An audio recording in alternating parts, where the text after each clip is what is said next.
We're a weekly gaming podcast where our mission is simple: to bring to light and discuss topics that have an impact on our gaming hobby, and at the same time, highlighting our diverse gamer community, also remaining dedicated to our origins.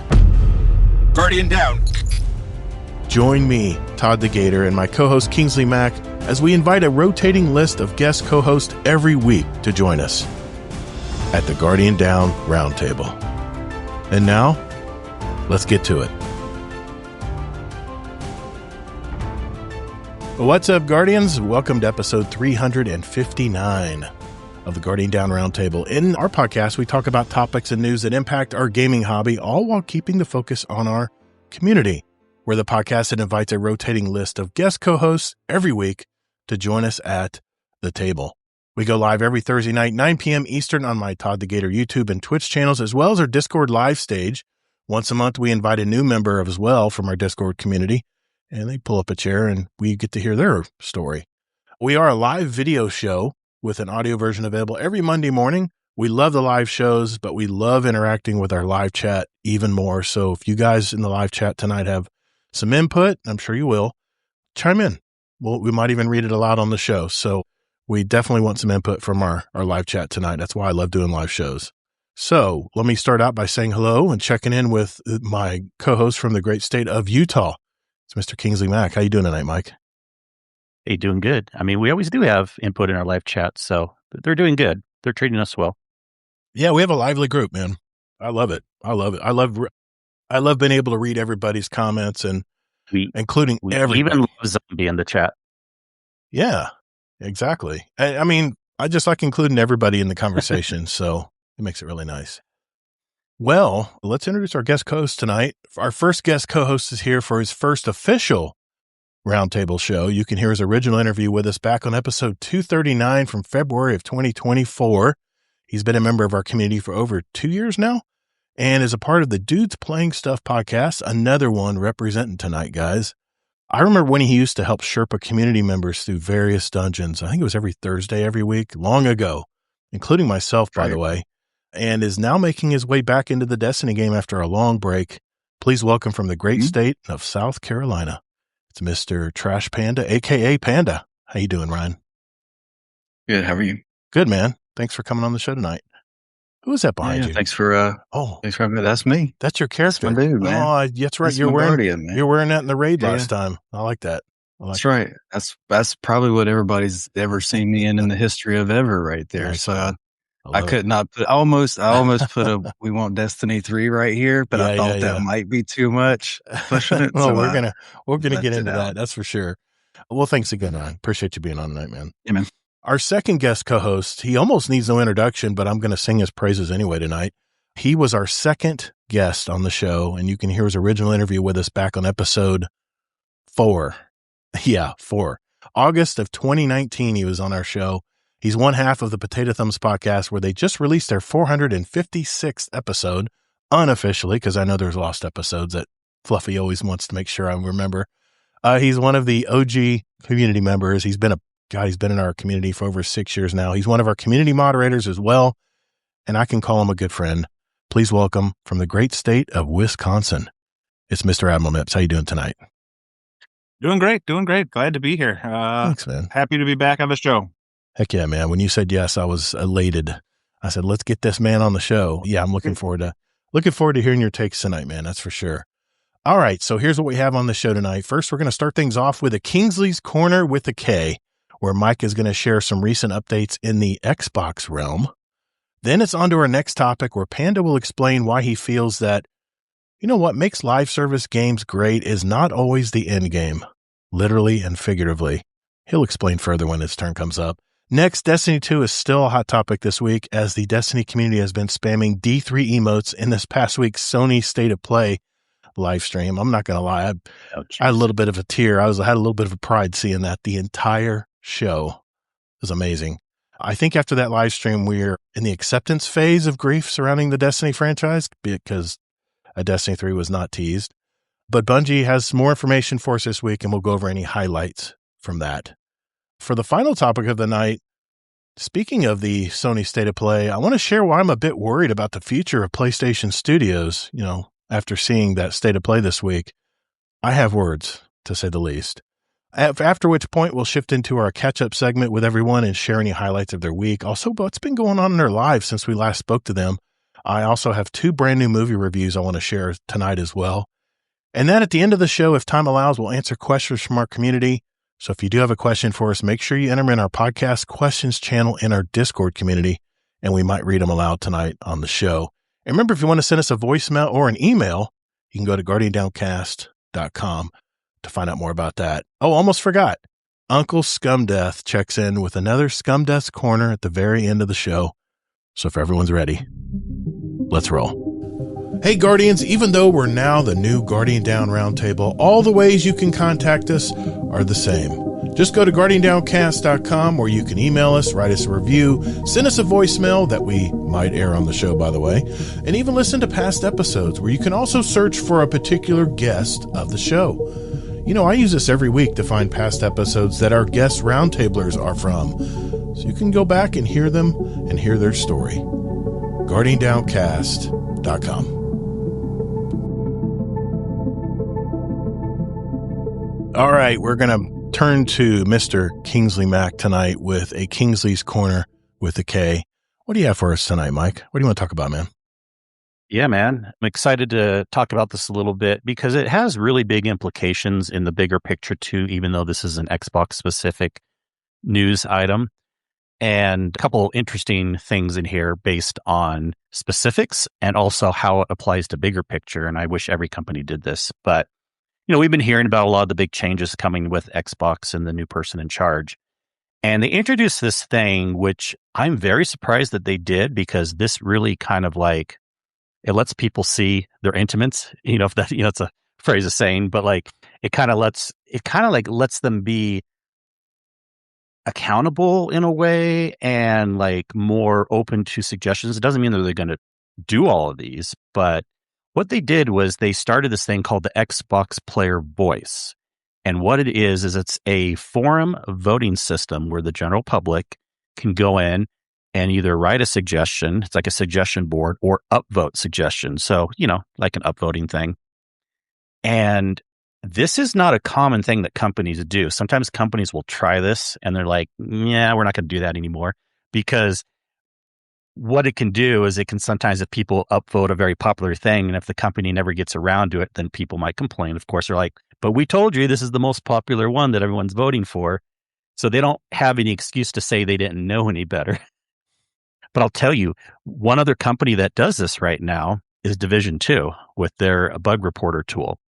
And it's very rare to see this in games where people can go and talk about issues, upvote what the most.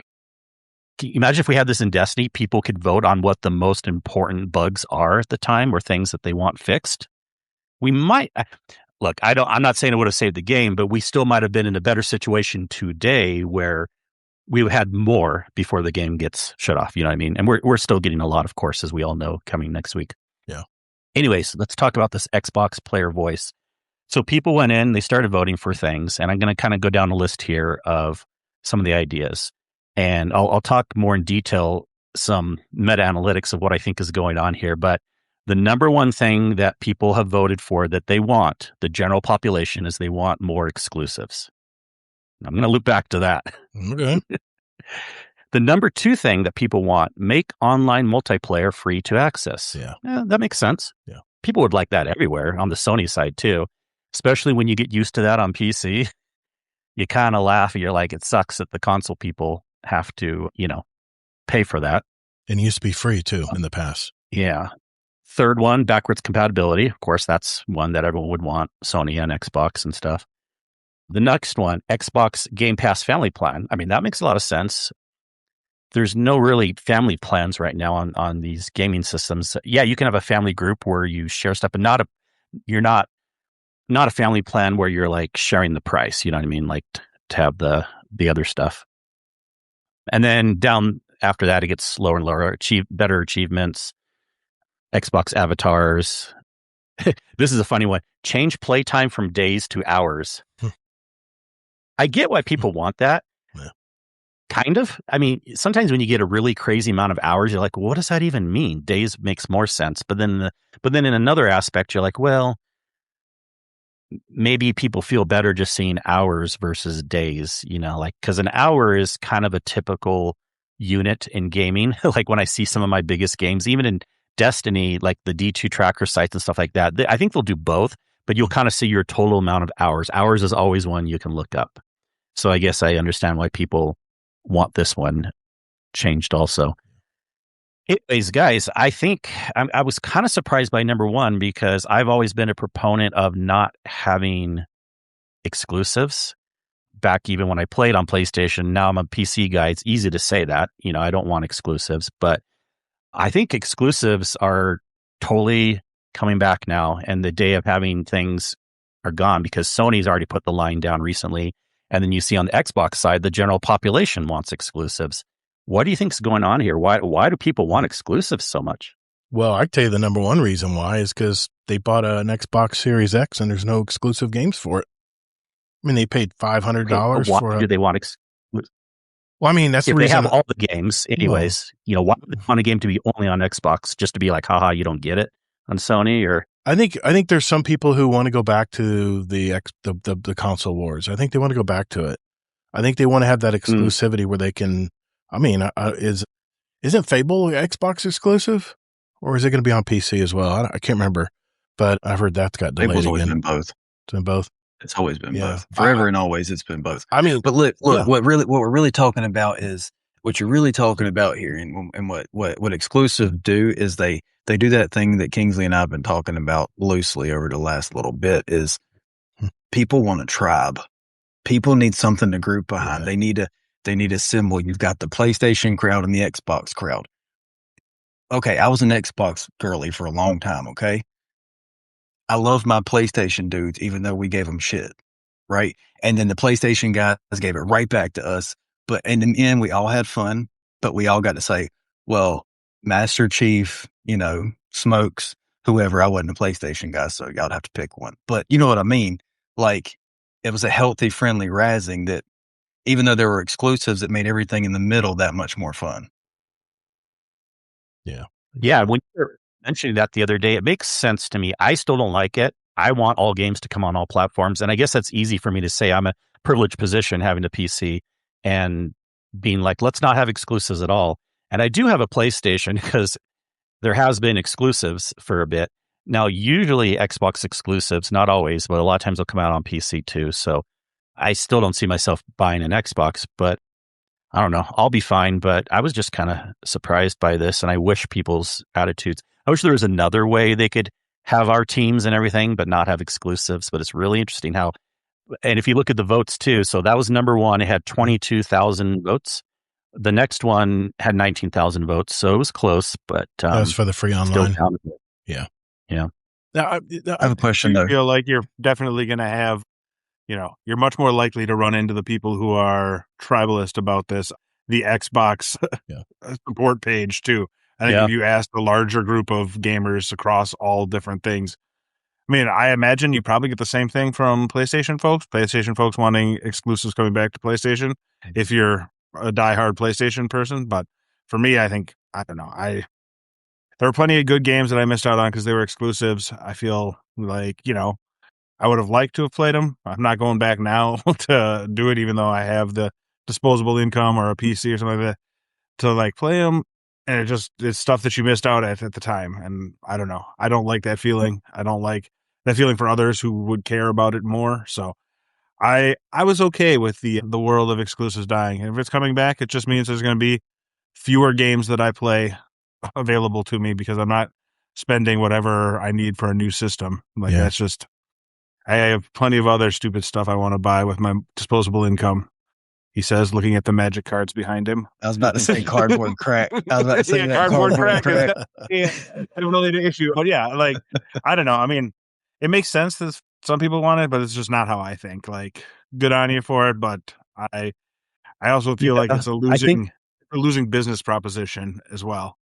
Yeah, I know. And I think I felt like it's just kind of sad because we were moving away from it it wasn't perfect, but we were moving away from exclusives. And now because of what Sony said recently and because of this, I feel like we're looping back in.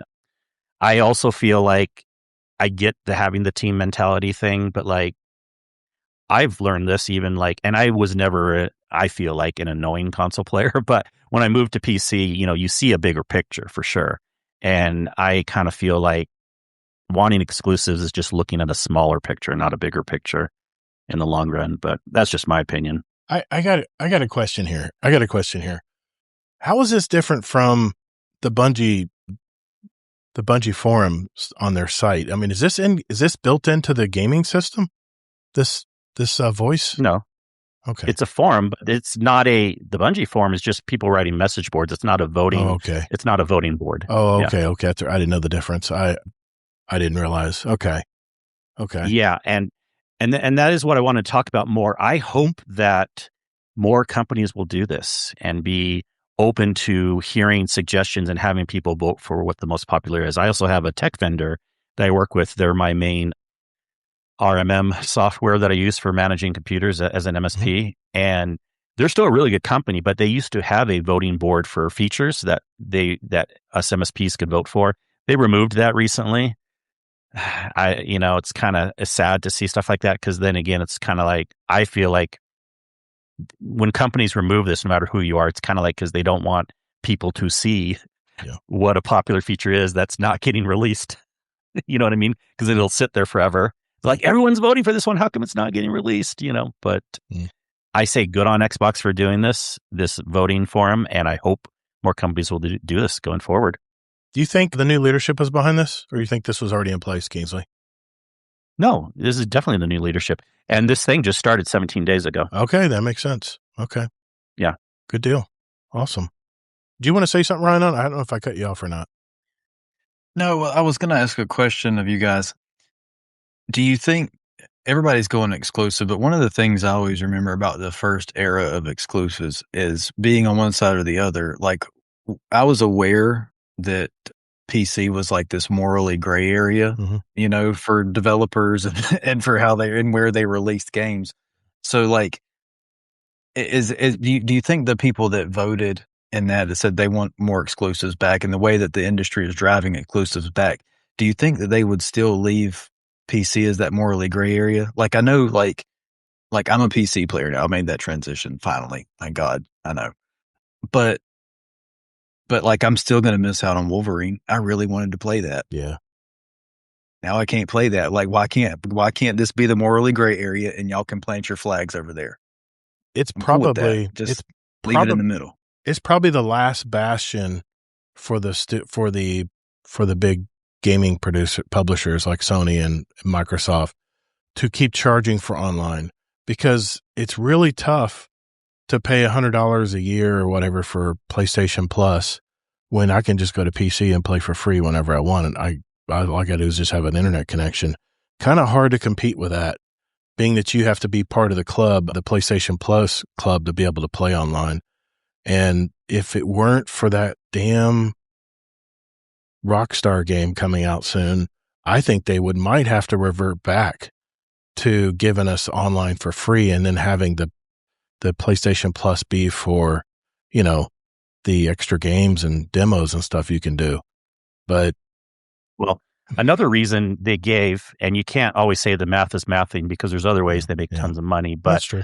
Another reason why they gave is because, at least in the past, the consoles always sold at a loss.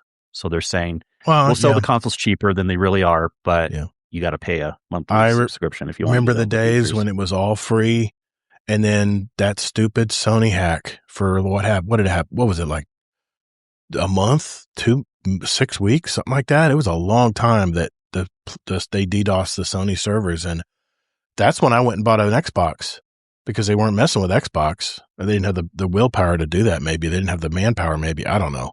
But that is what, if I remember correctly, that's when they put it in our heads that we needed to pay for online service to fight these DDoSers and to have better security and stuff. That was what they were selling us at the time. The reason why they were starting to charge. What they're selling, but they had it earlier than before the hack.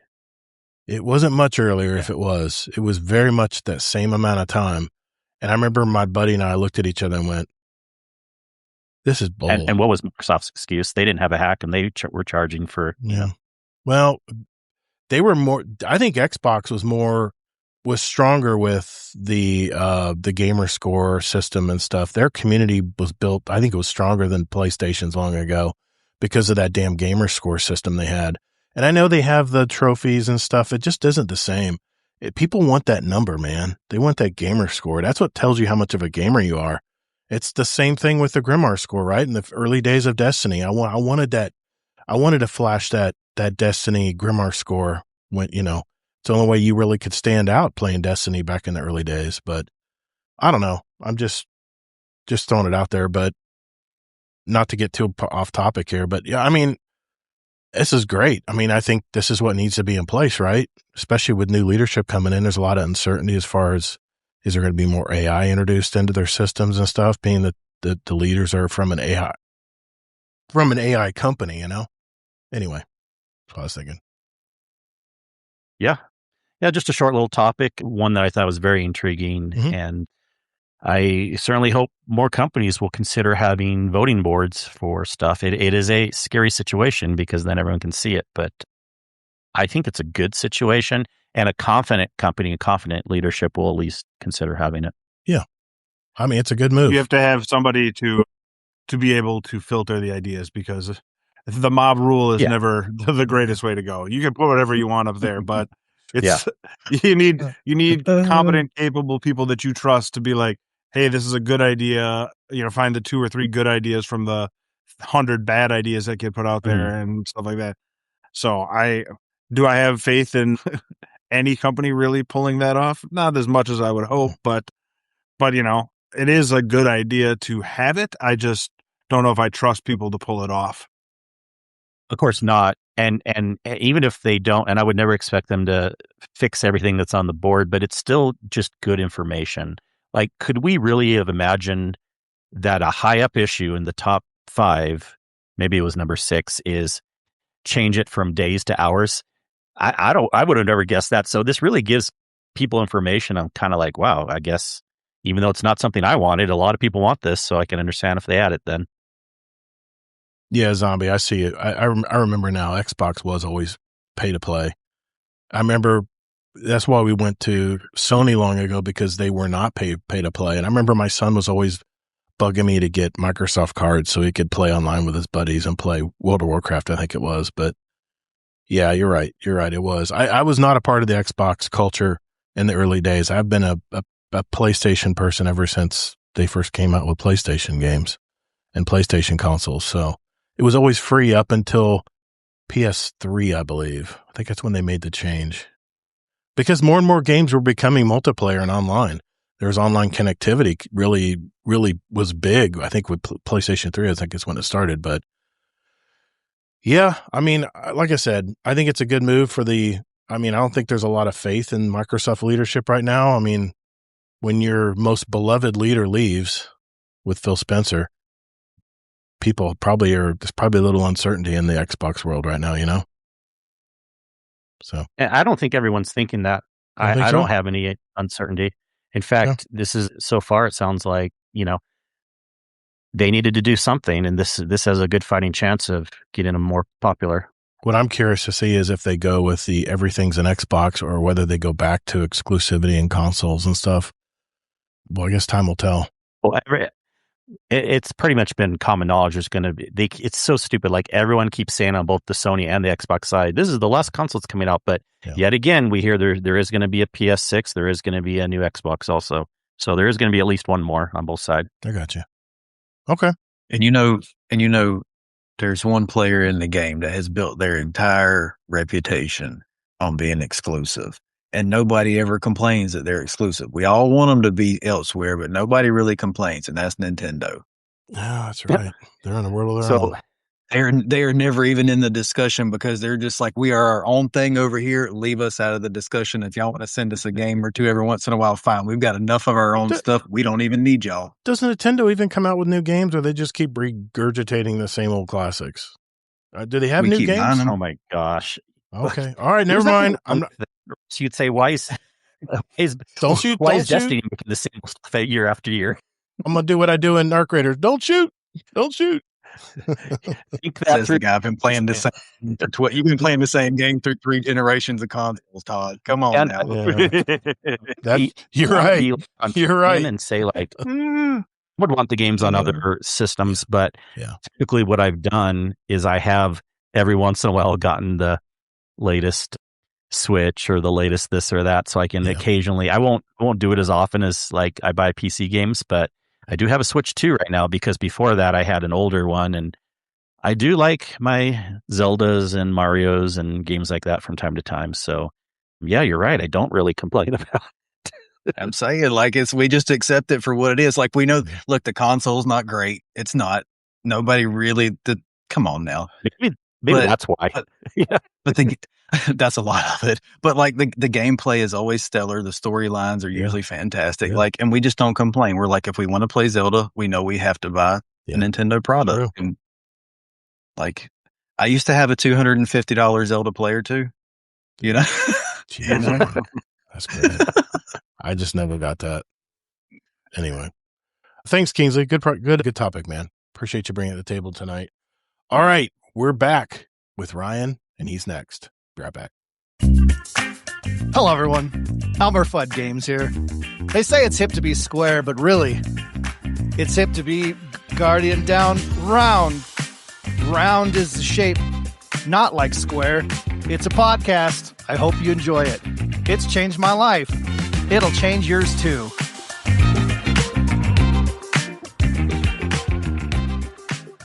All right, Ryan, you're up, man. What do you want to talk to us tonight about?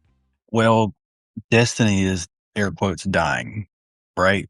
And so I'm gonna use that to piggyback off of a realization, let's call it, that I've come to over the since my return to the game. As everybody knows, well, as some people may know, I took an extended break after the final shape. I felt like the story was complete. I did the one clear of Salvation's Edge. God help me, that was miserable. It was tough. And for whatever reason, I've gone back in. I'm having a good time, but it's been in the coming back stages that I've come to the realization, and this was even prior to Bungie saying that they're done, is that the live service part of the game really didn't mean anything to me anymore. Not at all. I could care less that the game is live service and constantly updated. I could care less that I'm getting this drop or that drop. I really do. Like, I've been back playing for several months now, and I'm still not at light cap. I'm getting there, but like I'm not rushing it in any way, shape, or form, right? I don't care. What I care about is having a good time with friends, and that is not tied to in-game in any shape or form. So what happens is you find something that is a vehicle for you and your friends to enjoy each other's company in, right? That's what your Saturday night raid team is. Yep. That's all that is. You guys aren't playing Destiny anymore. You're just raiding, man. Yeah. I mean, you're playing Destiny, but you're not grinding anymore. You're not touching any of the live service because it doesn't matter to you anymore, right? Yeah. And I did watch the raid last Saturday night, and raiding is a polite way of putting it sometimes, Todd. It's been a while. How many months, Kingsley? 113 months since I played that raid? That's my excuse, and I'm sticking to it. That's why we appreciate you, Rob. All right, man. But my point to all of this is that even though Destiny as a live service game is shutting down, it's still, in my opinion, along with a few other game types. I'm not going to tie this just to Destiny, but there are a few other games that do this in-game really well that doesn't have to be tied to a live service, so you don't have to feel like you're losing as much, I hope, after hearing this conversation, right? There are things out there that you can do. I couldn't tell you how many hundreds of hours, almost probably over 1,000 hours I've put in Black Ops 3 Zombies. Oh, yeah. Yeah, me too. Y'all, it's the same thing over and over and over. And there's no progression, and it's literally the same thing over and over. But why did you keep playing it over and over? Was it because you're competing in leaderboards with someone else? Nope. Really? That was why I played it. For the same, I play it for the same exact reason I played Destiny, because the gun that feels good you're right. to play. It just feels good to play. And I think somewhere along the way, we've forgotten that. That's true. That games should just feel good to play, and we're not always having to chase a carrot. And that is what I've realized coming back with my friends is like, I'm not chasing carrots. I convinced Bell to install Destiny, y'all. Oh, wow. Bell reinstalled Destiny and played. He said it last week. He reinstalled Destiny and played with me. He does not care about that game, but it's a vehicle that brought us together. Yeah, that was his topic. That was his topic last week. Anyway. Yeah, he was talking about how playing together elevates games. That was his topic last week. It does. And I guess my topic ties into that then is that there are certain things that bring people together and unite that don't have to be tied to a live service. Something beautiful has been created in the Destiny universe, and we can all still enjoy it for a very, very long time. And I intend to. I guess that's my elegant way of saying goodbye to the live service portion of Destiny, but my little psycho ass ain't going nowhere. Well, in the fantastic words of Mr. Admiral Nips, I was listening to last week's Potato Thumbs podcast, and they said exactly that. They said Destiny's not dead. Live service Destiny is dead. And that's really what it is, right? I thought it was a good conversation. Yeah, I know that. As long as they leave the servers on, you got a place to go and play. That's exactly, do whatever you want. That's exactly it. Yeah. And it's always going to be home base. Like, I feel like it's always going to be some sort of home base, you know? Yeah. Even if certain people don't come back, you know, even now I'm having conversations with people like at the very end, like, let's put together a hardcore raid team and let's just go do some fun stuff. Let's just go real hard at it and see how we can do, you know? Yeah. Because again, it's turned into zombies. Okay. Yeah. Let's see how we can, let's make that number go burr, right? That's what gamers are like. We want numbers to go burr. I don't care if it's Rob kicking my ass in Magic. I don't care if it's us putting Oryx down. I don't care if it's, you know, seeing the damage cap in Warframe. Like, that's what we want. We want that rush. And when, like Bill said, we get to do it with friends is great. Yeah. That doesn't have to be tied to live service, right? We're all still friends. We're all still here, and we can all still play together. Just want to complete the thing, right? Just want to complete the thing. That's it. Yeah. Big numbers and see the green check box at the end, right? Yeah. Yeah. Yeah. I'm glad you brought that up. I mean, for me, it's easy to agree. I've felt this way for a while now, for years. And a little bit of it has to do with my personality anyways, because anyone who knows I've mentioned on the show, I prefer content more than collecting weapons and stuff. And I like raiding and I like stuff like that. So for me, yeah, it's especially earlier on in the game, but even recently, if I get some cool weapon or build or something like that, I'm like, that's nice. It's not like I'm going to turn it down, but that is not my drive for playing the game. I've actually been bored of Destiny for the most part for a while now, but still when new content comes out, because I crave that. Now, the only thing I would say is live service or not, I would still love for them to come out with actual new content from time to time, which they probably aren't going to be doing, as we know. I mean, and to me, to be clear, content actually means like activities, missions, things like that. It doesn't mean weapons. Sometimes people think weapons are content, and it could be in your eyes, your definition. But to me, content is actually content, like doing stuff, like a new raid, a new something, you know. But, you know, even if we don't get that, I've already been in a happy place for a long time where I basically just log into Destiny for if something new comes out, which we will have a little bit of that coming up on Tuesday of content. I know we're going to have a lot of other stuff, but it's all the meta and all the weapons and stuff. And again, I'm okay about the content. And then playing with friends, raiding and stuff. And you're right, it can be anywhere as long as the game is running. Now, I do still think let's try to keep groups going, because I do still have some predictions that 3 to 6 months from now, it will be harder to get groups together in Destiny for raiding. Because slowly you'll have, it won't be so much that people are pissed off with the game and they're leaving because of that, but it's just more like one of your friends will drop off because they're getting busy. And then a month or two later, then another friend will start dropping off. And it can be hard to get people together, because we always joke too. We like to get people together for Destiny 1 to play Wrath of the Machine. Yeah.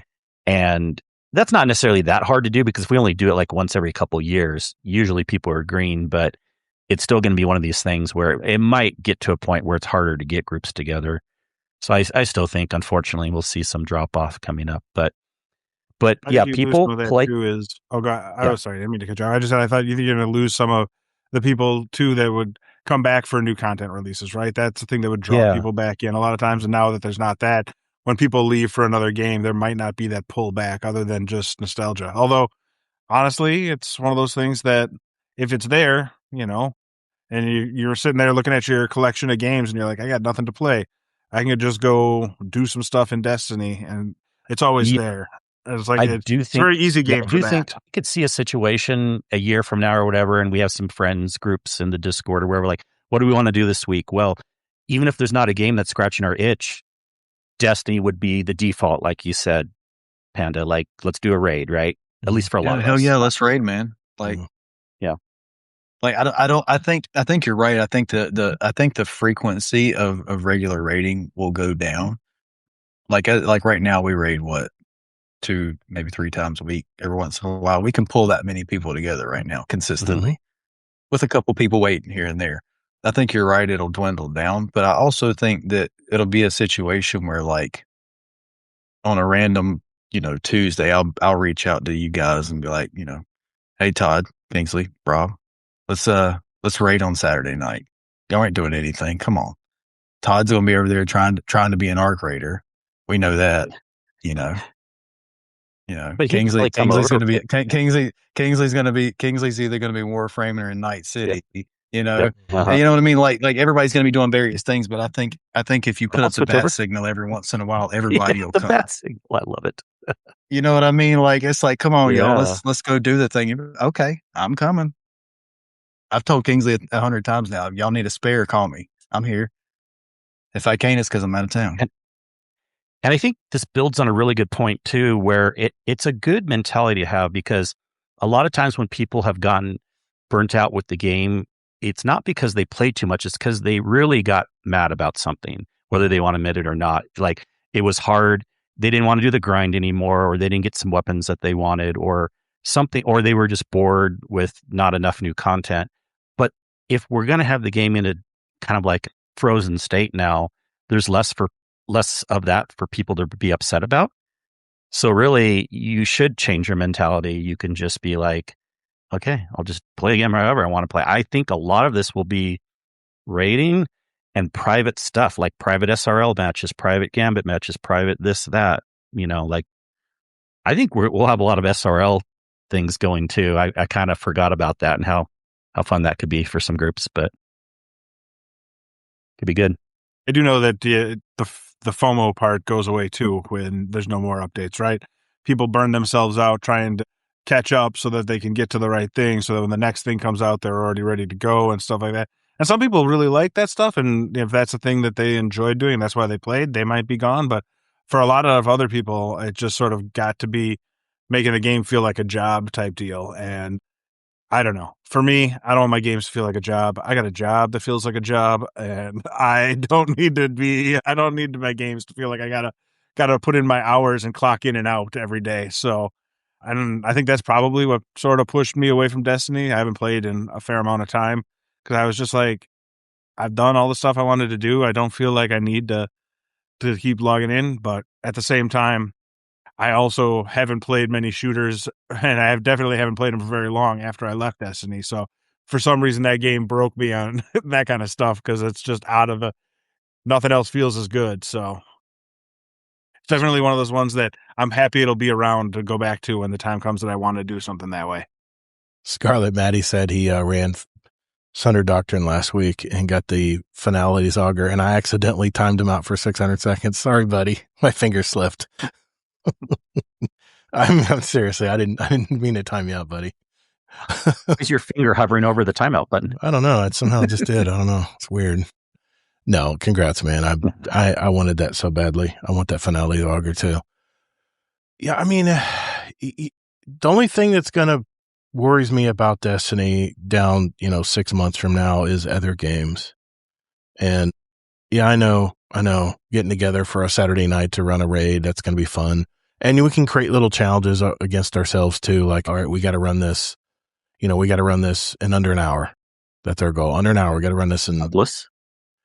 We did it. We did VOG under an hour. See? Hoodless. Yeah, we did it. I don't know how, but Different options. A lot of killers around me. I tried to throw it. I couldn't do it.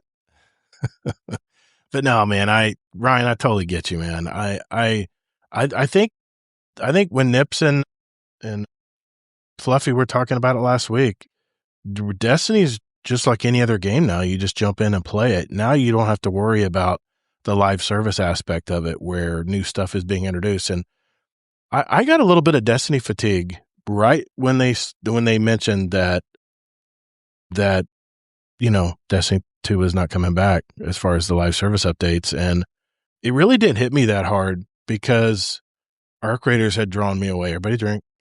Arc Raiders had drawn me away into a whole new world. And like Fluffy said, some people have played Destiny so long they didn't realize there's other games out there. And that was me for the longest time, man. I would never play any other games because I was so worried about missing out. That FOMO, you're right. I mean, no, I got to keep grinding. This event's only for the week.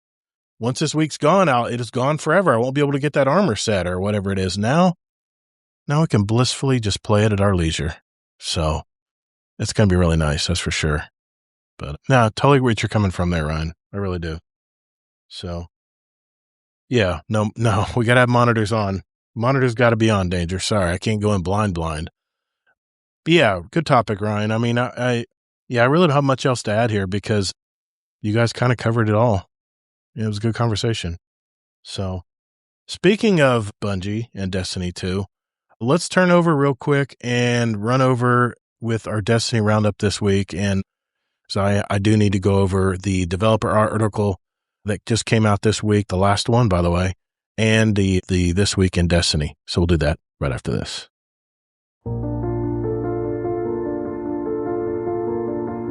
Hello, Guardians. This is Notorious One, and you're listening to Guardian Down Roundtable.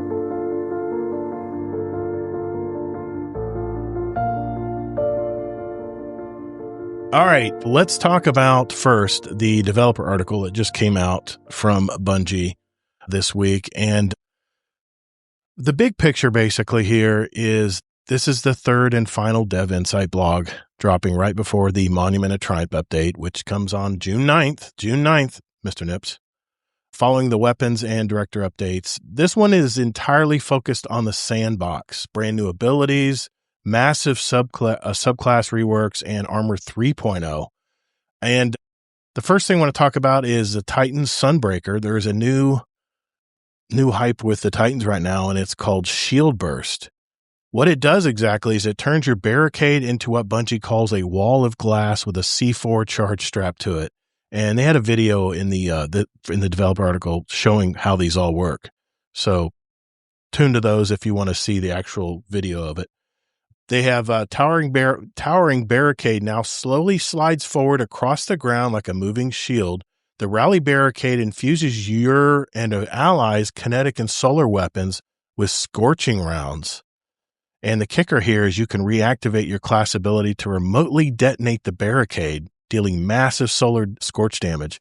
It scales up as it takes or deals damage and combos perfectly with Sol Invictus and Roaring Flame. So for you Titans out there. Okay, Hunters, they weren't left out. Gunslinger has something called Crack Shot. It's an air move ability. You add an aerial movement tool to Gunslinger, landing all 3 shots from this midair trick cures you instantly, giving vital breathing room, basically. It scales aggressively with your class stat, even overflowing past 100. Combos with 6 Coyote or Radiant Dance Machines can stack rapid ignitions. So I'm curious to see how that works out. Warlocks, Soul Siphon. That got me excited when I heard that. Here's what it does. It replaces your melee with a front-facing cone that literally drains the life out of everything in front of you. I've always liked the what I call it, the vampire builds that I used to make a long time ago. It siphons enemy energy to instantly grant you Void Overshield and class ability energy. That's going to be day one. I'm going to have that on mine because I'm a Void Lock. Bungie describes this as the ultimate life-draining vampire mage fantasy. It pairs perfectly with Feed the Void for infinite Devour uptime. There's some global ability stat nerfs. This is the maybe controversial part of the dev article.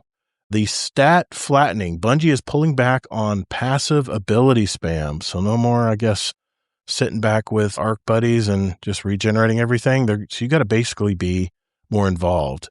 The ability and cooldown bonuses from stats are being slashed by 20%.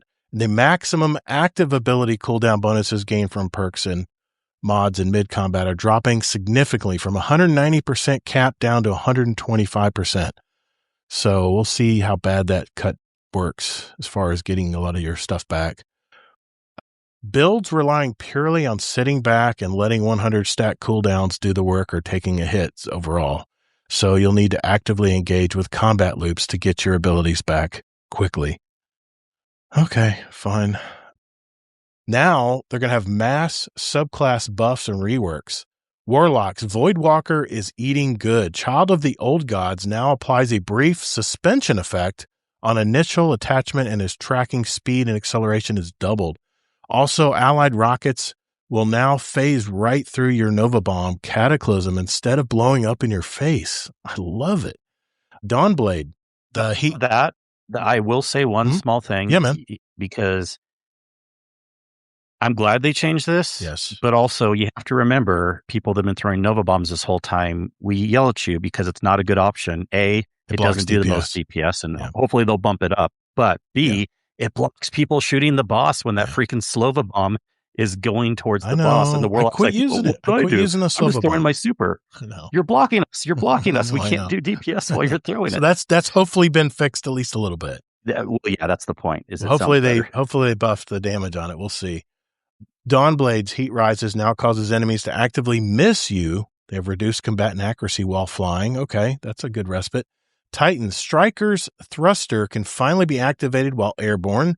Knockout is losing its melee lunge range and decreased against players in PvP to fix rubber banding melee battles. But PvE damage for Seismic Strike and Shield Bash is being buffed by 100%. Hunters, Blade Barrage knives now move faster, track better, have a larger explosion radius, and apply Scorch. That's always my favorite. After I played Gambit with my Hunter, that's what I always use as Blade Barrage. Blade Barrage! Remember, Nips?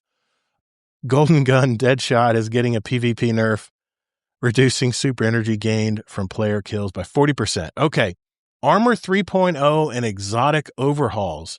Raid armor set bonuses. They are tuning the outliers from the new raid sets. The Smoke Jumper set, which has damage resistance, is getting dialed back slightly from 50% to 40% damage resistance because orbs are just too easy to farm. They are very easy. Meanwhile, the Wayward Psyche raid set, which heals while moving, is getting its out of Crucible healing flat out doubled from 15 to 30 health per second. Okay.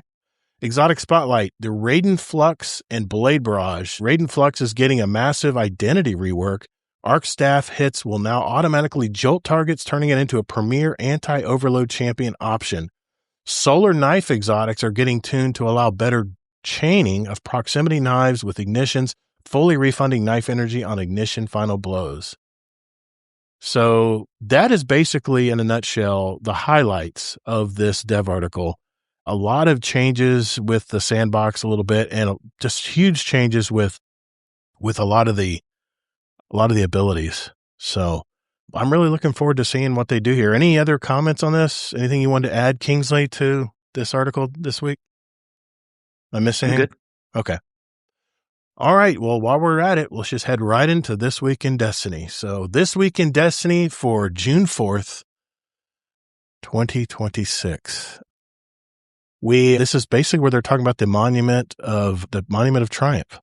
It's the final chapter.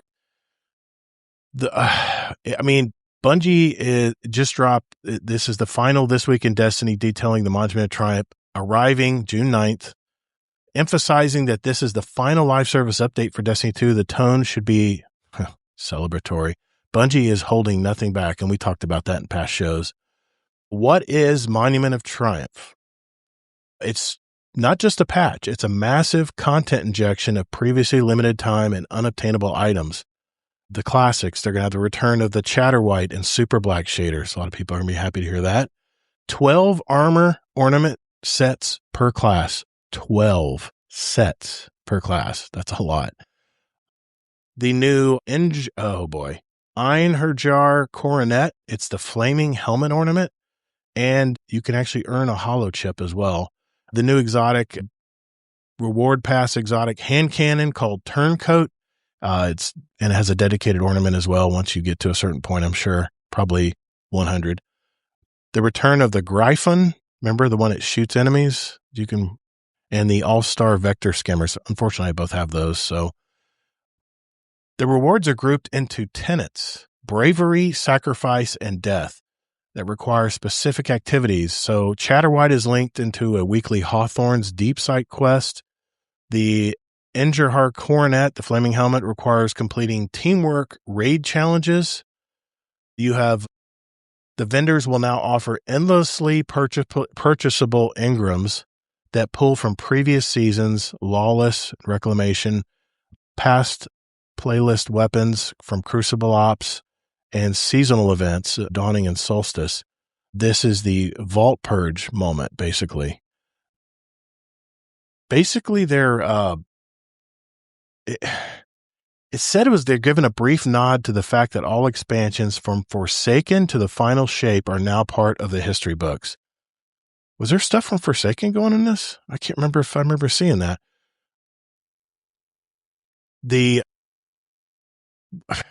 Like I said, this is the final update that they're making. And I mean, I'm just looking at all the rewards they have here, and it's just a lot of stuff. I mean, Kingsley, anything else you wanted to add? Did you see anything else you wanted to mention? As per our previous conversation, I don't care about the rewards as much. Okay. But I mean, it's not like I'm not going to look it over. And if there's some there's like a raid category and it looks somewhat easy and fun to do, and sure, why not? But I'm not going to be worrying about, and even though we don't have the FOMO part, I'm guessing 80% of the triumphs, I'm just going to be not for me. But okay. I'm glad they're adding it for the people that like that. Like I said, after last week's nearly 4-hour podcast, promised myself I would never do one of those again. I figured out we were just going to wrench in the highlights this week. So I think I've done a okay job at that. So if you want to know more, if you want to see the videos of all the changes, these new abilities that they're giving all three of the characters, Bungie.net, it's in the dev article this week. And they have a YouTube video for every one of them if you want to go and look and see what they are. But we're going to move on. The final topic of discussion coming right up. Hey, you're listening to Guardian Down Radio. Stick around. You might enjoy yourself. Guardian Down Radio? Did I say that? Yeah, you did. I did say that. Again, it's got a nice ring to it, though. I'm not gonna lie. That's actually good. As soon as I went to start talking, it was going. Yeah. Hey, this is Risen Phoenix, and you're listening to Guardian Down Roundtable, not radio. Stick around. You might enjoy yourself. The final topic tonight, I was watching this year's Sony's PlayStation State of Play, and after what I saw, I don't know. For me, I'm a little worried about the future of PlayStation Studios, and that includes Bungie, who is now, remember, they're part of that umbrella of studios owned by Sony now. Before you say it, no, I'm not here to crap all over Marathon, even though they had a pretty big part in the presentation this year, not to mention the DDoS attack. I mean, normal service maintenance on opening day of season 2. Yeah, it wasn't DDoS. They proved it wasn't. Yeah. Okay. Which had to hurt the game. I mean, they were showing millions of people. They were showing this season 2 trailer for Marathon to the world. And then they, of course, couldn't even have the servers open, which was just really hurt the game. But, I watch the State of Play every year. I'm really hoping to see something brand new that's just going to give me that little flutter of excitement. But this year, I was just kind of numb. I mean, maybe it was because of the closing of the support for Destiny 2 game, but I really don't think that was it. The phrase that came to mind after watching all these fancy PS5 rendered gameplay walkthroughs was, "That's it? Really?" I mean, I don't know if we're just peaking in the games industry right now, but I really miss that holy shit moment when you see some game footage and you just get real excited to know, when's this game coming, I mean, what do you guys think? I mean, did any of you guys see the Sony State of Play? I mean, Yep, I watched the whole thing. I mean, I know Marvel's Wolverine was bloody, and the fight scenes were amazing, but haven't we done that before? Haven't we already done those kind of games? I mean, am I wrong? I mean, what do you guys think? So you're wrong, because I feel like, since you asked the question, no, I'll go with it. No, tell me. You must have short-term memory issues, because the last Sony State of Play was exactly the same. That's my point. That many. Oh, I thought you were just saying this one. No, let me. Few. Well, okay. We just quickly, just running down the games that I picked up that got my attention. Marvel's Wolverine, obviously, they open with that. Dune Awakening, they have some really cool upgrades in that game, but that game's already been released. So I guess it was DLC they were talking about. I was really confused. Onimusha, Way of the Sword. It wasn't released on PlayStation yet. It was only on. Yeah. Okay.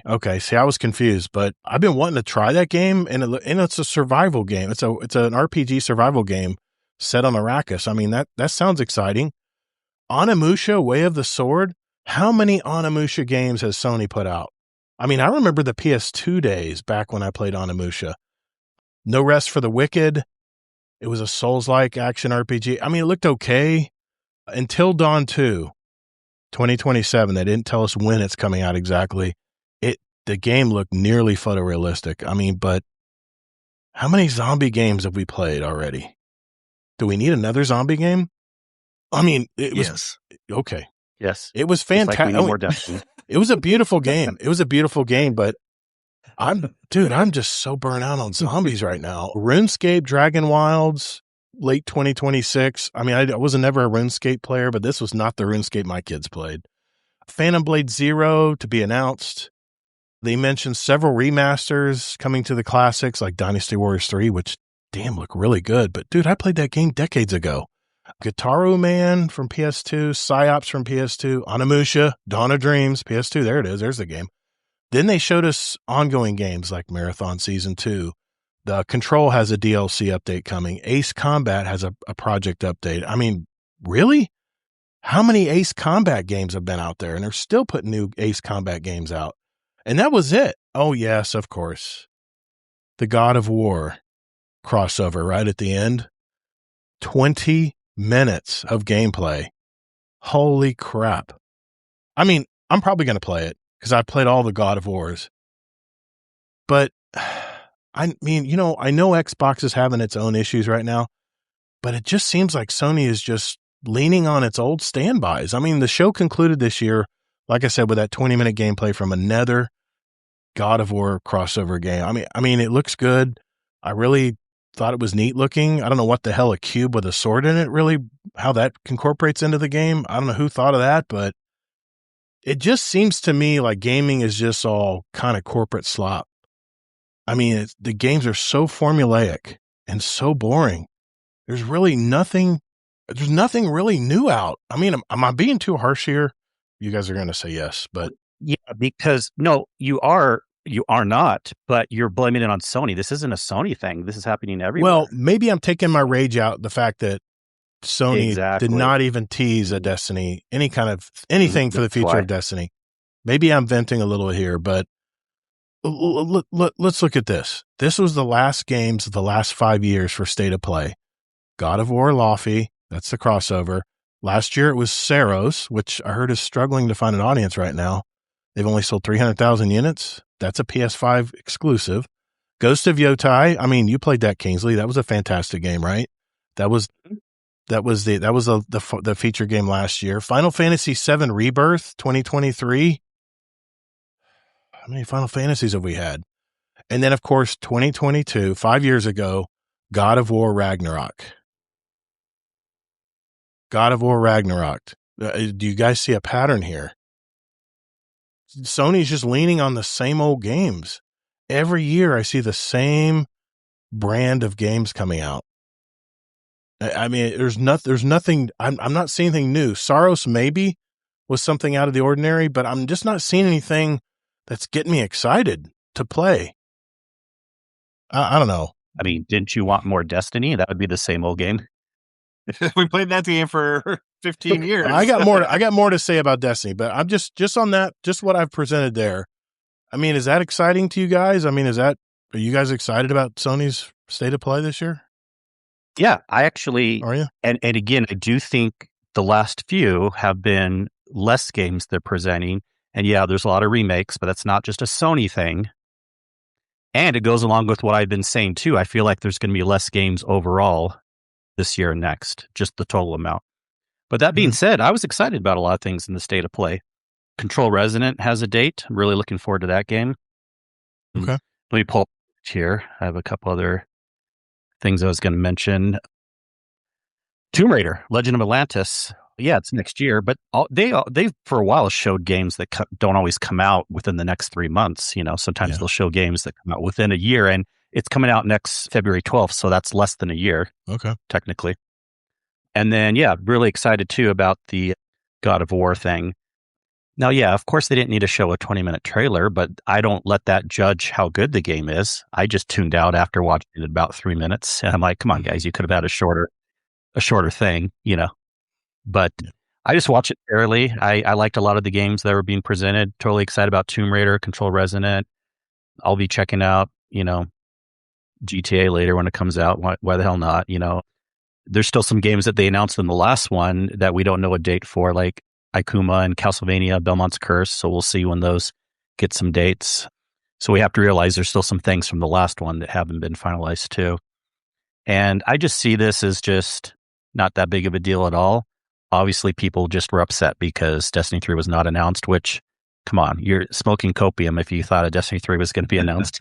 Oh, don't worry. I have my support group part coming soon on that before we move over to catch-up segment tonight. But I wanted to let Nips or Panda talk. Did you guys have any input on any of that, or any of that excite you? For me, I don't know. It definitely didn't bother me because I'm just of the belief that games can exist for other people. They don't have to be for me. Yeah, and there's a pretty fair amount of stuff all over the place there that could have been, could be for me, could be for somebody else and stuff like that. And it's one of those deals where I'm not particularly worried if they release a game that isn't in my wheelhouse, because eventually a game will come out that I do like. And when it does, I'll be super excited about that. And I thought the stuff looked for the most part, pretty good. Like, sure, there could be, other stuff that would be a little bit more exciting, like the remakes and stuff like that don't necessarily do a ton for me. But at the same time, I'm not really that target market anymore either, right? Yeah. Like, sure, I have plenty of disposable income, but I don't buy console exclusives. I'm playing on PC mostly. And honestly, there's so many good indie games out on PC these days that I can just spend all my money there and be very happy about life. You're definitely a more esoteric gamer because you're playing, what is it, Universalis right now? Europa Universalis? A whole lot of Europa Universalis. I don't even know what that game is.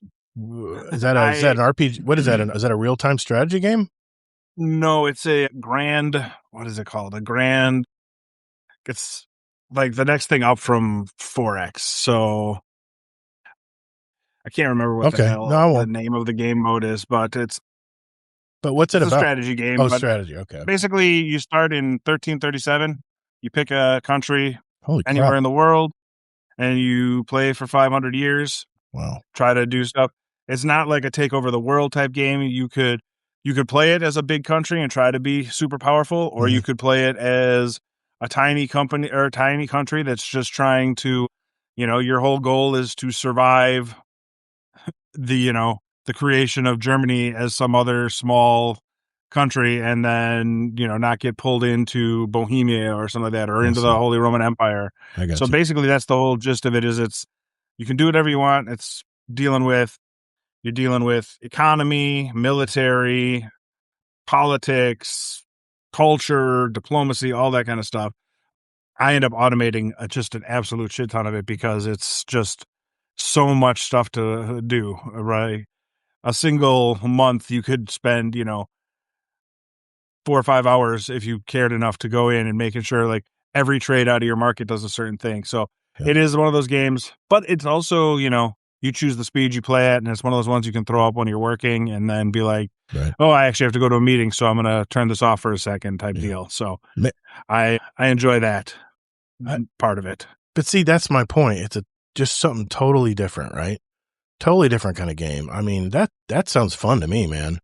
I mean, it reminds me of the Empire Earth days where you started as a freaking caveman and you worked your way up to freaking space lasers and stuff. It's crazy shit. But yeah, you played at your own pace and you stopped and paused and came back and whittled at it a little more. And real-time strategy is fun games. They're fun games. But I mean, don't get me wrong. I'm not saying the games, my argument is not that games aren't beautiful. It's just the same games. JD Kent, you said it yourself. Call of Duty, Madden, MLB, same old for years. How is this any different? We're talking God of War again. How many God of Wars have they released over the years? I mean, how can you use that same game excuse when you want Destiny to be the same? Because keep going. I'm going to tell you in a minute, but I want to let Ryan talk. Anything that stood out to you, Ryan, that you wanted to play? I want to make sure everybody got their 2 cents in before I drop the rock. No. Here's what I think. I think that Sony is some of those games that we saw are going to be bangers. I think some of them are going to be not, right? It's just the way things go. Developers repeat things because we like comfort food. Okay. Yeah. That's why there's 400 Assassin's Creeds, 3,000 Call of Duties. I mean, it sells. They sell. We want comfort food. We're going to buy comfort food. I used to be that kid in line at a midnight release, waiting for that Call of Duty so that I could go home, jam up the servers. I was there at midnight for Halo launches. I mean, Gears of War launches. I was that kid, right? Yeah. Here's what I think. I think that I'm going to hurt your feelings a little bit, Todd. You're getting older. Yeah. Okay. And we're set in our ways of what we do and don't like. Yeah. And all it might really mean is that particular slate of games does not speak to you anymore. Now, see, this is where I'm going to say you're totally wrong, because you know why? I've played all the way back to Atari. I played the first Space Invaders games. I've seen it all, man. I haven't played all the games, but I've watched this industry grow. I'm ready for the next level, man. And it's just not, I thought it was going to be. What is it? I want that next level game, man. I want that game that just goes, holy crap, we can do this. And you can go over here and the world expands into this. Holy crap. How are they doing this? You know, that is what I'm looking for. Not, shoot. Didn't they try that with your Starfield and you didn't like it? You just talked about a lot of games you don't like that other people do like, but there's a lot of games you don't like more than the average person. Starfield had promise, but when we looked behind the curtains, it wasn't really what they promised. I mean, they promised that. I mean, if you watched that Starfield developers live stream, you would have thought this was the next level of gaming, and then you played it, and it was like, it's a damn BioShock. It's just another damn BioShock game. But you know what you're really describing though, and I've seen this pops up in my feed. I've never played it, and maybe the other guys can chime in. But kind of what it sounds like you're talking about. You want to play Star Citizen? Yeah, but I'm not gonna invest $20,000 into a video game. And let's face it, that is literally a black hole. That is literally a black hole game. I will not do that. But my point, I'm waiting for that next tier. I'm waiting for the gaming industry to ascend to the next level. And I'm not saying Ready Player One. I'm not that far ahead, but just something that's like, holy crap. Arc Raiders, everybody drink. Those worlds are gorgeous, man. And it really opened my eyes as to what I can do in this world, which is anything. And the fact that the arc enemies act very human-like and they try to survive, you can see it when they're flailing around. They're so damn dedicated to getting you. There's true fear when you're facing them. But I just don't see that in hold down R2 to do the super punch and kick them. And I don't know. No, it's not like that at all. You don't understand the game. Okay. I mean, I played God of War. I played a lot of the older God of War games, and the graphics are second to none. but they still haven't gotten to that next level. That's what I'm still waiting for. I'm waiting just for that next level, man.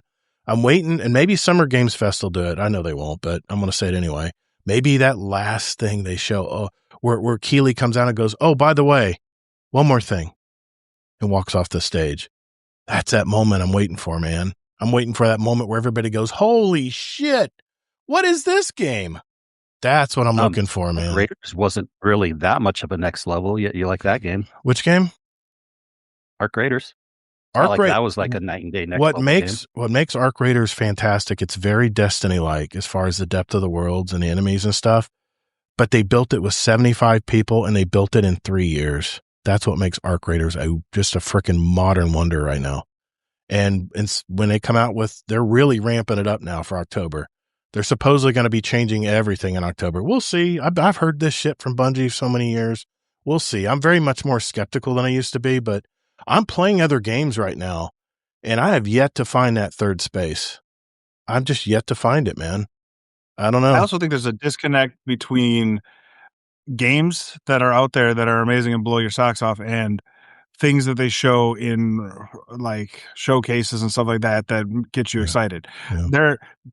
All of the games that I've loved over the past how long, none of those were games released in showcases. Like take Expedition 33, right? That came out of nowhere and was maybe one of my favorite games that I played in forever. And so I don't necessarily know that the state of play stuff and what they're showing there is the best way to decide what you want to play. I think getting out there and finding what works for you and what clicks for you, those state of play ones are to get the largest group of people as excited as they can be, right? Because it's a hype train thing to get you to buy product, which is great. You got to do that as a company. You need people, but got to look at what demographic you fit into and what is speaking to you, right? And and you can't be disappointed if they're not going to your wheelhouse, because your wheelhouse isn't what they think is going to make the most money. I know, and I realize I'm probably not their target market anymore. I'm the old veteran now. I'm not. I mean, they should be targeting me because we're the ones that got the money to spend on $100 games. But I realize that's the up and coming players. It's the people that are in their 20s right now that are going to, as they're having families, show their kids how to play these games and stuff. And I really hope that's what Destiny becomes. But I know where you're coming from, Ryan. I know you think I'm just set in my ways, and this is the game I want. And until they make this game, I'm not happy. I'm actually wide open, man. I'm wide open to. If you would see how many games I have tried in the last month, I've tried. Bell. I told Bell last week. I played that JRPG game. Oh shit! What the hell was it called? The one that got a lot of. Shoot. You don't even remember the name. You liked it that much. It's on my PlayStation. I loaded it and I played for probably an hour and a half, and it's an anime type game. Anyway. But I mean, I've played all kinds of different games. I'm looking for that holy grail. I'm looking for that game that just shows me the way, but I have just not found that third space yet, man. I have not found that game that I want to keep coming back to. People are talking about Warframe. Maybe give that another shot. JD Kent said, I thought VR was the next thing. All it did was give me motion sickness. And VR, I did play a lot of VR, boxing and stuff, and the way you're involved physically into the game is amazing, but the graphics just aren't there yet. And I don't know if people are going to wait around for that to happen. They may stall VR for right now. I thought it was going to be the next big thing, but maybe not. Maybe not. But just a few comments here. I want to make sure I read them. Scarlet Maddie, the God of War universe has me hooked. I can't say anything else. It's just like you haven't fully played Wukong. I have not played Wukong yet. I do have it in my library. Then you wouldn't know why it deserved to be a contender for Game of the Year. Serious question, though, is games like Saros failing because it's a bad game? It's not. Or is it because people like gaming influencers are too busy complaining about other games and don't give these games a real shot because it won't give them the clicks? The new God of War series is an absolute beautiful story about grief, family, finding your place in the world amid tragedy. This new game has always been a part of the main story. It's just now finally getting to its own playable part. Okay. I am not completed. I've not finalized Ragnarok yet. I've not finished that game yet. I think that the game is failing on paper. Plenty of people are trying to speedrun or live stream that game from what I've seen. Oh, he's talking about Soros. So, brands sell, man. God of War, they know they will lock in and sell 10, 15 million copies of God of War because it's God of War. And people have so many great memories of playing that game. So I'm going to finish on my point tonight, and that is a Destiny 3.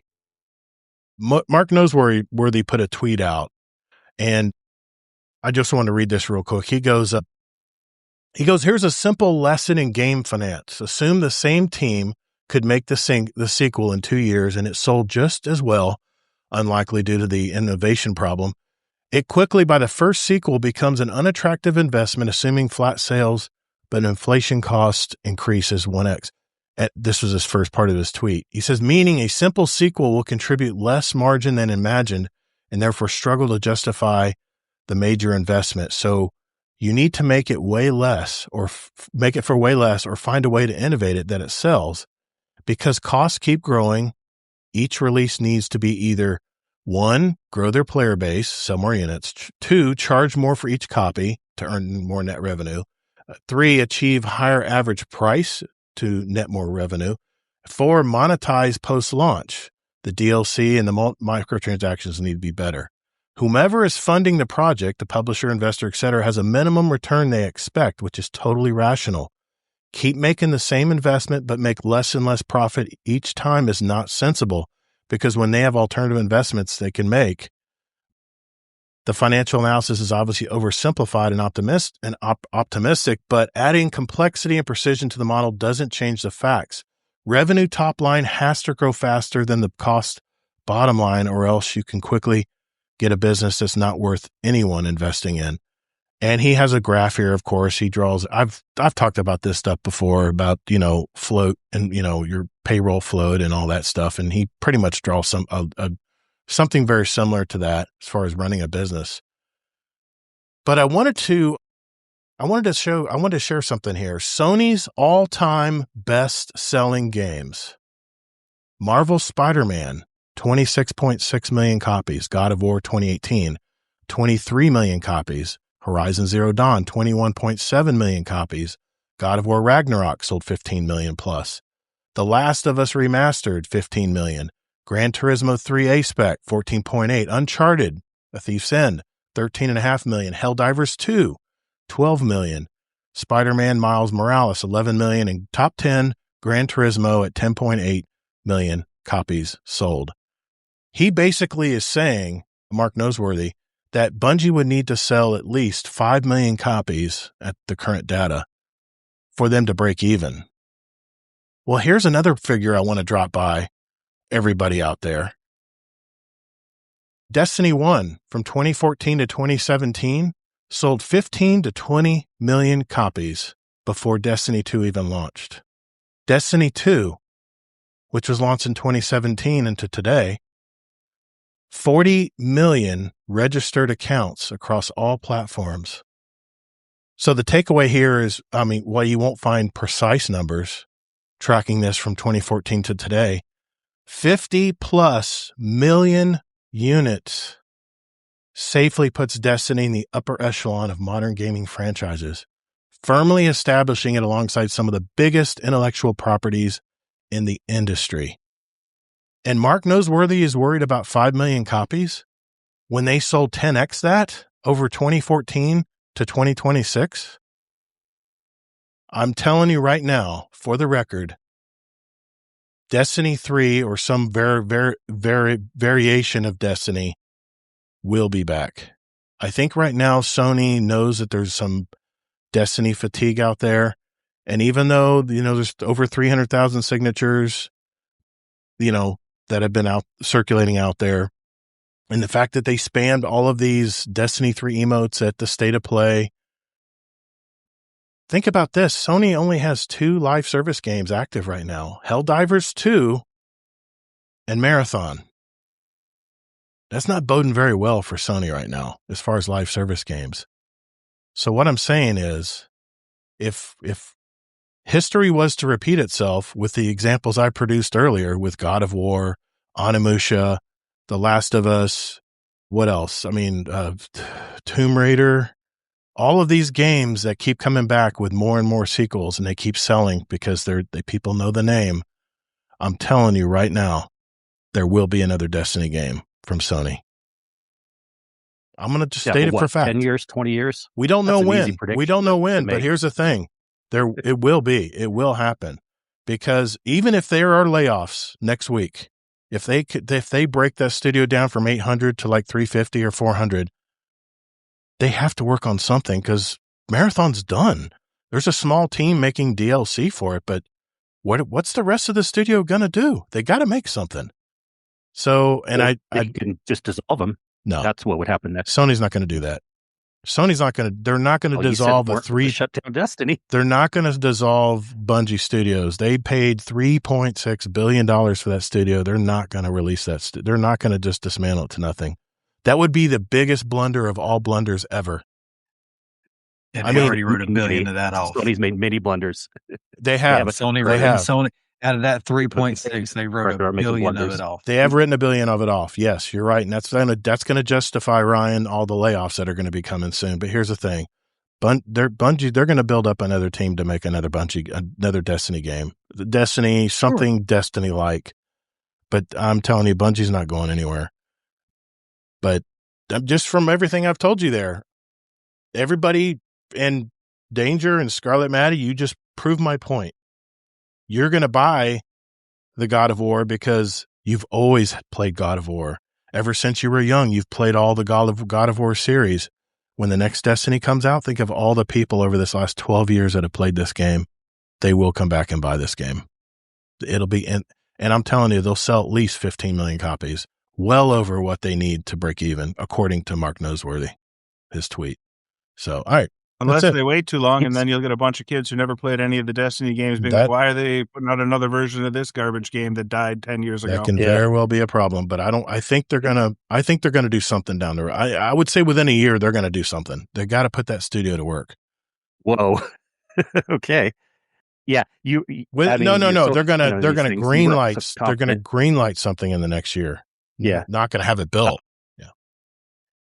But it wasn't proving the point because you're comparing, you got to remember, you're forgetting that Sony does not like live service games right now. I mean, yeah, they're pushing with Marathon for a year, but they'll maybe shut that down too. If they make another Destiny, it's probably not going to be live service. It's probably going to be single player because that would be great. All those other games you were comparing were single player games. So it's not the same comparison. And that's why I mentioned a couple episodes ago, will there even be live service games in 10 years? You think there will be. I think maybe some kind of updates, probably.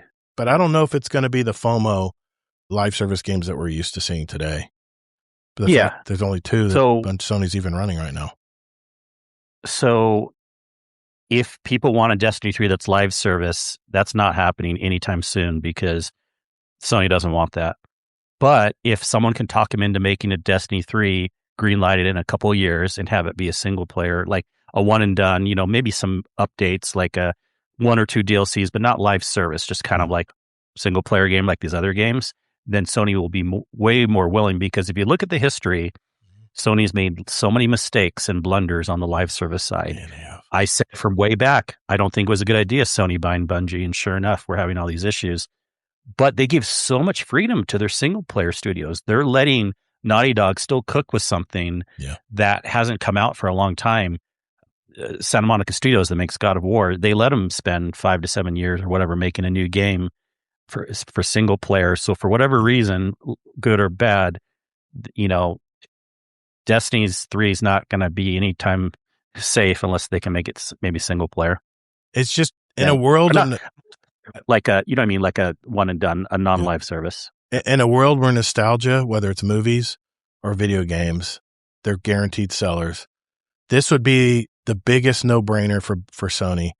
I mean, they're just guaranteed sales with this. Anyway, I appreciate you guys coming to my support group tonight. Now that I've accepted that there is no Destiny 3, at least not in the near future, but I've spoken my piece. Anybody else want to chime in before we move on? I had to get that out tonight. I have one question. What's wrong with the, and I'm going to say it like this because all the old Call of Duty players know what I'm talking about. What's wrong with the map pack model? right? Yeah. It doesn't have to be live service, right? I bought them. But everybody hated the map pad model too at the time. Everyone bitched about it. They did, but now I've got a little nostalgia for it. And add to that, they were map We put out pad 3 maps and 2 of them suck. And then all of a and sudden, one of them was I spent exclusive. $30 for this. Remember when they were exclusive to Xbox only? Oh my God! Like to Kingsley's point, like Kingsley, like whatever next a single player experience, or maybe not, but like what's wrong with the annual release, a half a year patch, a little map pack drop for the PvP guys, and then do that every couple of years. It should have like a 2 to 3 year plan. They can't make the next Destiny be a 10-year plan. That's a big mistake. No, I don't think it'll be that again. I think I mean, let's face it, the industry's not the same. I mean, there was 20,000 games on Steam last year. There were only 156 games in 2014 that competed against Bungie. Back then, 156 new games. There's 20,000 this year. It's not the same industry, and capital's more expensive. There's no free money anymore. Investors are moving on to AI. So the investors are more fickle than ever. It's definitely going to, I agree. It's definitely, I would love to see, and I think Rodimus put this in my head. Damn it, Rodimus. I think an RPG survival game would be great for the next Destiny. Don't you guys think? I don't want survival. It's basically what Arc Raiders is. It's basically what Arc Raiders is. They're at the double drink. It'll stay on the shelf. All right. Okay. Survival can also mean survival is just not my type of game. But yeah. Well, people are disagreeing with me in the Discord, but yeah. What about the flip side? What if Sony said to hell with it? But here's Bungie, here's this team, here's that team, here's everything. Throw the kitchen sink at it and bring it back. Give them a chance to build a Forsaken. Like they got close with what we're getting. I feel like this is there's a lot of systems overhauls and some extra things they're doing.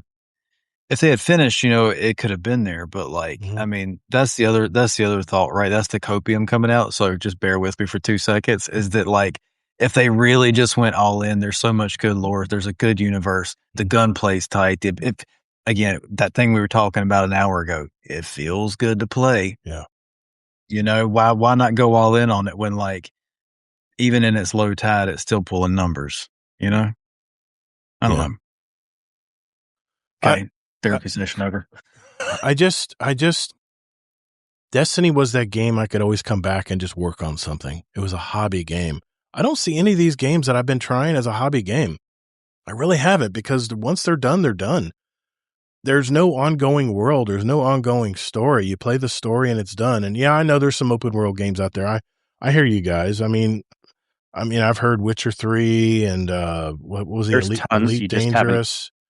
Yeah, I mean, I'll look into those games. I'm forever searching for games. You know what I'm saying? I'm always looking out there now. I mean, I'm not the same gator as last year. I'm playing a lot of games. I'm actually not seeing just the title screens anymore. I'm actually jumping in and playing for an hour or two, realizing, okay, this is what this game's about. Okay, well, it's okay. It gets shifted to the side, and I move on to the next title in my PS5 library. So, the thing is, and it's okay to have preferences, but something's got to at least tell you if all these games aren't clicking with you that so many other people like. Yeah, that's just a you issue, and there's nothing wrong with that. But we're all liking these games that we're playing. That you're not liking. I'm still hunting mine too. I'm still chasing mine too. Right, I'm trying to settle into Warframe, and it feels like that might be the one. I might revisit it. I've heard you talking about it, and I might see if I can not get seasick trying to play it again. It's so fast. Got to go fast, dog. I love it. Fast. I don't know. Scratches that itch. It's so fast. I don't like fast. I need to go back and see what I got. I have so many Prime frames from back when I played. I don't even know if any of them are good anymore. Me and Val and Fluffy put in so many hours into Warframe. I enjoy that game a lot. It's just, it is a lot to take in. There's so much. I played it before they redid the whole new player experience and stuff like that. Yeah. So I feel like now I need to get all of this stuff figured out, and it's damn near impossible. Yeah. Yeah. I mean, I heard the progression, and you know me, man. I love progression. I love working on something little by little. I heard the progression is insane in Warframe. And let's face it, it's a smaller studio. They make the game for their players. And what is their player counts has been like the most boring straight line over the last since 2014, since Destiny's been out. they've been out. I remember it was a free game on my PS4, PS3. Damn, PS3. And I downloaded it. It was free. It came with the console, but I just never got into it. I don't know. JD Kent says, I think instead of Marathon, Bungie should have split PvP into its own game with an extraction node, then release a Destiny Classic with new character classes. Yeah, I mean, if coulda, woulda, shoulda. I mean, I think if we're going to play that card, JD Kent, I think they should have ended at Final Shape instead of letting Destiny 2 slowly bleed out with these half-assed episodes. And no offense to the development team, you guys didn't have the same number of people working on it that you did making Final Shape. People were shifting over to make Marathon. But if they didn't let it just slowly bleed like it did, I think that's the bad taste that everybody has in their mouth, and why maybe I have a little Destiny fatigue now. But I don't know. I don't know. I just wanted to speak my piece tonight. I just really think it's literally a no-brainer for Sony. And my point tonight was not to shit on God of War. It was not to shit on all these games. It was to prove the point that Sony, it was to prove the point that Sony makes the same games over every few years. Every few years, they got the same game, but just a sequel to it or whatever. And if they don't do that with Destiny, it would just be a damn shame. That's all I'm saying.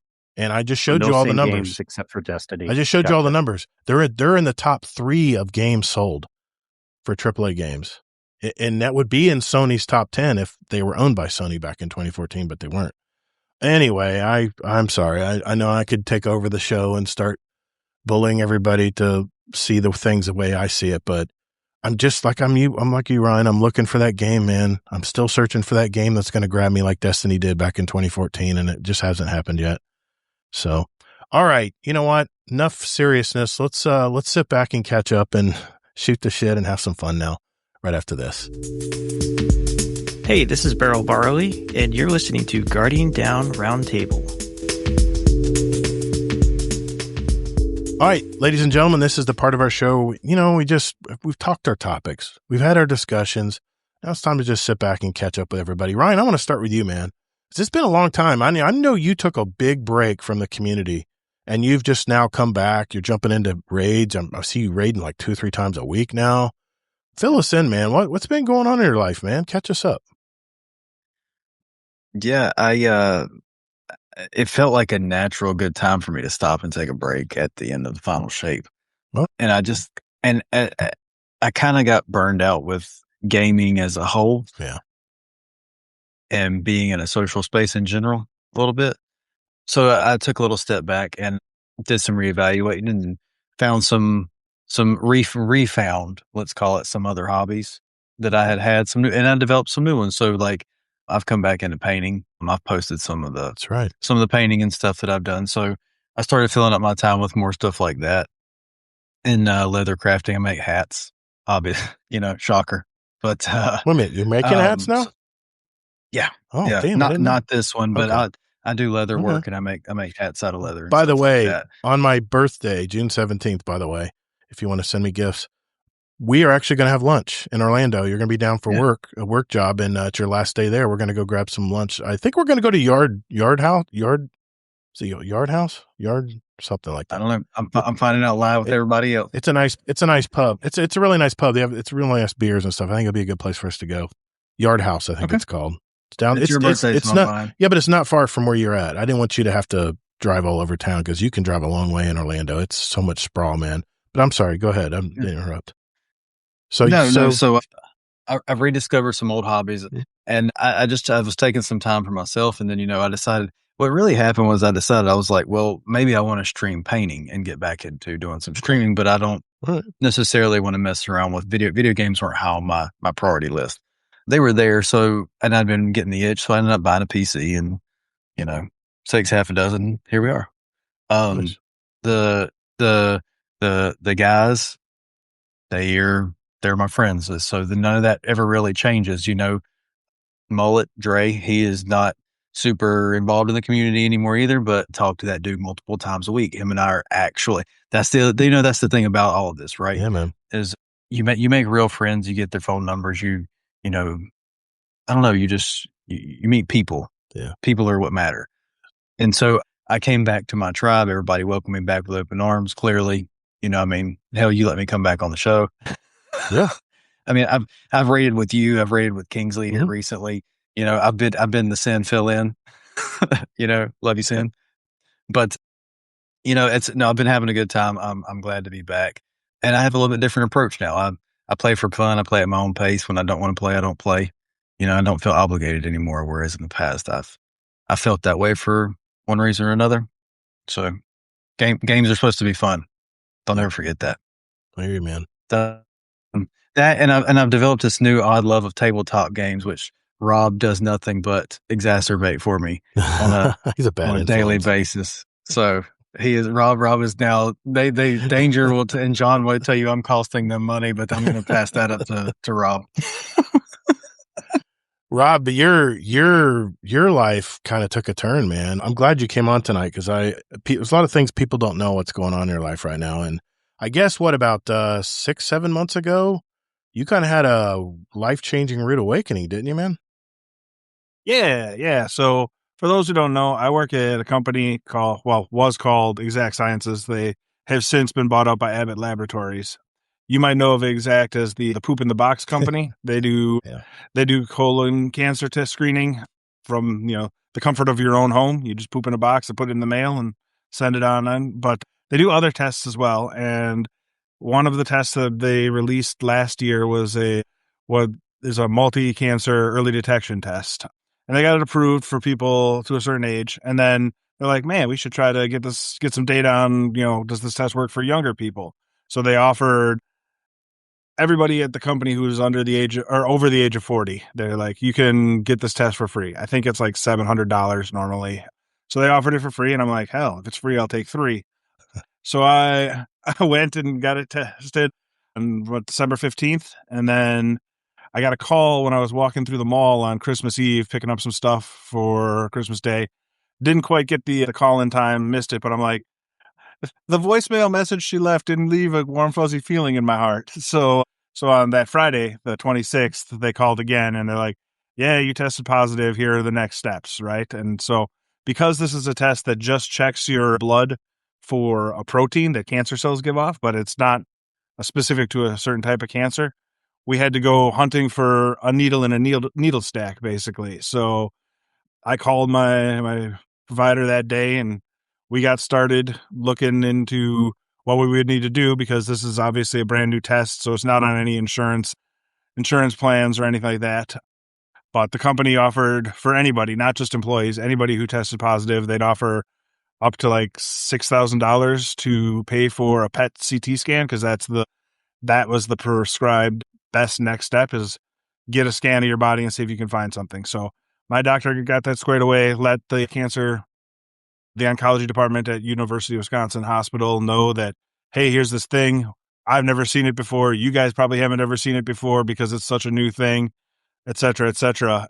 So I went in, got the test, finished up the scan at like 1 p.m., 1:30. And that day at 4:30, I got a call. So 3 hours after I left saying, oh yeah, we found something. You're going to be. So then I got a colonoscopy like a couple days later, got the pathology report back, and turned out that I have an exceedingly rare tumor. It's 2 different types of cancer in one tumor.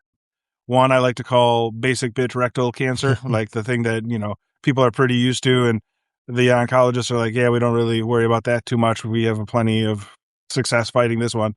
The other one, though, was a neuroendocrine carcinoma, which I think most people hear of as small cell carcinoma.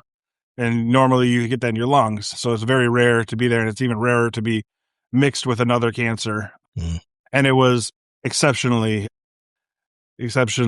aggressive. The numbers were through the charts. So I am incredibly thankful that we found it as early as we did. When I talked to the oncologist the first day after we got the pathology back, he's like, in my 15 years, we've caught it. I can't even give you like survival percentages because this is we've caught it 2 other times this early in my 15 years of doing this. So we cured one person. We didn't have that same luck with the other. So that was what I went in with is, holy shit, this thing is, and we started chemo that day, right? It was basically the whole morning I was meeting the care team and everyone behind the scenes was calling insurance and getting them to starting chemo that day.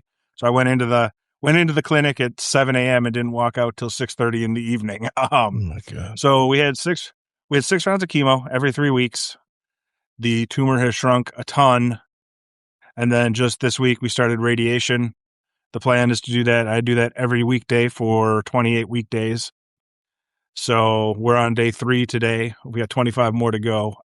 And then it's basically just, we're going to let it cook for a little while because radiation keeps working after they focus it. After they stop doing it for a while. So we're going to let it sit for 2 to 4 weeks, do some imaging, do some surgery, and hopefully we'll get a clean bill of health at the end. But everything's looking really encouraging. But I will say it's one of those ones that if we had waited 2 to 3 to 4 weeks later, we might have been having a whole different discussions with how aggressive this cancer was. So I'll be a big proponent of, you don't necessarily need to go out and get an early detection blood test, but if you're noticing something different with your body, talk to your doctor. If your doctor says, hey, it's time for your screening, get your screening. It saves lives. It's really that simple. It's the earlier you catch it, the better chance you have.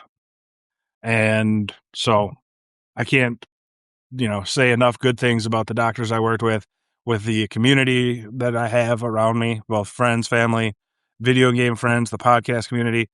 Like, the support has been amazing. Obviously, I kind of knew it was going to be there because we've been building this thing for so long and have so many good folks around us. And it's unfortunate that, you have to reach out and get that support, but it's also great to know it's there. And yeah, I would say it was an incredibly terrible diagnosis, and everything in the peripheries has been fantastic for it. And so we're still very optimistic that before this year is out, we'll have a clean bill of health. I got to ask you a question. This may be incredibly insensitive of me, so I apologize in advance if it is. No, don't worry about it. When you first heard that you had cancer, did you just poop a little bit? Scared shitless? No. Nah, the tumor was too big. I was having real problems pooping. Don't worry about it. All things told. I mean, I always ask myself how it would feel when someone said that to me. Honestly, for me, it was like, okay, what's the next step? Then that's just how my brain works. It's, Okay. I'll worry about the stuff I can control. Yeah. I can't control how to fight it. I got to leave that to the professionals. So what I'm going to do is I'm going to get basically hung up the phone, get hearing that, and immediately called the line they told me to call. And then I called my doctor. Then I, had to let people know who were close to me because I felt like keeping that from them would be an incredibly jerk thing to do. Not that people would give you a hard time about it, but so I did that, and then I just stopped worrying about it. I'm like, you know what? I'm going to go into my doctor's appointment. And that's just how I've been doing it the whole time. Do what they tell me to do, right? Just do what they tell me to do. Control the things I control, right? I can control what I put in my body. I can control, making sure that I get enough sleep and all that kind of stuff. And making sure that if I start to feel nauseous, I take drugs so that it doesn't harm my treatment process and stuff like that. But I think there was probably a couple of days in that week between the 26th and New Year's that ended up staying up a little bit later and just staring into the fireplace. But I got over that pretty quickly because it wasn't doing me any good. And, it's just, I don't know. State of mind is an important thing when you're doing these things because, if you're already beat before it starts, then it's going to be a lot harder for your body to fight it off. And so I fought what I could fight and just trusted the rest would fall into place with some of the smartest doctors in the state. So I left it up to them. Well, the good news is now that you're a married man, congrats, by the way, sir. 2 days before my first wedding anniversary. Exactly. I got the diagnosis. Exactly. How's Mrs. Nips taking all this? She making sure you don't eat any bad stuff? And she's doing pretty well. Okay. At first, it was rough for her because she was like the sole caregiver for her mom when her mom passed from cancer and stuff like that. Gotcha. So she went through pretty rough time with that. Yeah. But I think as we went along and I was having success and it wasn't wrecking me on a day-to-day basis, like obviously I was tired a lot and there were some days where I'm like, just not getting out of bed today. But I think that the good reaction has helped a lot with her mental state too, just because that's good to hear. It's such things have been going so well that it's hard to stay really down. Yeah. It was rough at first, but I think right now we're both in pretty good mental spots. That's good, man. I love your work in the system, and that's a great mindset to have. So I realize you had treatment today, so I appreciate you making it tonight, man. I know you're going through a lot of changes right now. I can't imagine what you're going through, dude. I really can't. So. It's not the worst thing in the world, but it's not the best either. You should just gotta, you gotta roll with the punches. Just ride it out. One of the things I'm glad about coming back is that one of my newfound hobbies has allowed Rob and I to continue to game together on a semi-regular basis. Oh yeah. And it has nothing to do with anything but a tabletop game. So that's a lot of fun. Speaking of which, what are you guys gaming? Are you playing D&D, or what are you guys playing? Magic. We play Magic the Gathering. Oh, yes. Yeah. So as in my time away, I rediscovered my enjoyment of physical collecting of Magic cards, and come back. I knew Rob was a card gamer because Rob is the one that gave me my Balatro addiction. Oh, Balatro. Yes. I have a good fond memory of Balatro during the hurricane. Now, what are you guys playing? You can't be playing virtually, right? If you're saying physical. You're just on camera. We play virtually. You play virtually? You use a virtual board? We're gonna test that out this coming Sunday. Okay. Playing with the physical cards, because we've got some ideas of something we might try. That's gonna be cool. But typically, John McNasty in the DPS community, we always convince John to pick up new hobbies. And so John picked up Magic simply because I came back and me and Rob started talking Magic, and I know Greg collects too. So we started this whole addiction within the DPS community. Thanks, Rob. It's all your fault. Anyway, I do what I can. So John went on a hunt, and he found this site called EDH Labs. And what it is it's basically like a proxy site where you play with digital cards. It doesn't do any of the mechanics for you, none of that stuff. All it is a vehicle to play cards, and then you treat it like you're playing physical cards on the digital board. Do you scan your cards in the system or something where they know who's holding what? No? Okay. The decks themselves are, basically you just draw off the deck and it'll shuffle for you and all that kind of stuff. But it's it does what it can. Okay. But in a lot of ways, it's like playing a regular game at the kitchen table, right?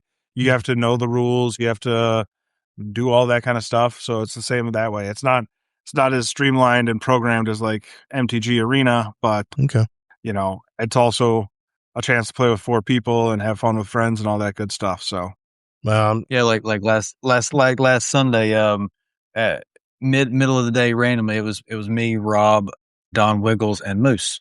Believe it or not, we all got together, jumped in a voice chat, and played cards for free. Nice. And just hung out, and cool. it was fantastic. But at the same time, we're all like physical collectors too, because that's just part of the hobby, right? You don't have so. The original thought was we were going to play with our physical cards and spell table, and then John found that, and then Rob and I tested it, and it's starting to evolve. Okay. I was curious as a way for everybody to connect. Yeah, I was just curious how you were doing that with your physical collections. Yeah. Oh, that's cool, man. That's cool. Well, I can't thank you both for being on tonight, man. I know we haven't talked to both you guys in forever, and I'll see you, of course, Ryan, in a couple of weeks. But Nips, especially you, man. I'm so glad you made it tonight. I know I've been thinking about you all the time in a friendly way. Just making sure your life is good, man, and you just can't waste it. You got to take in every day that you got, because nothing's guaranteed in this life.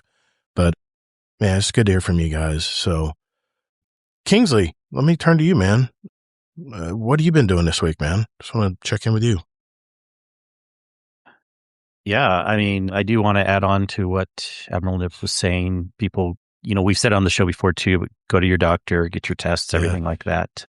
I've been very lucky that I haven't had anything come up yet, but I'll tell you, I had my own worry when I was getting close to the age of getting my first colonoscopy.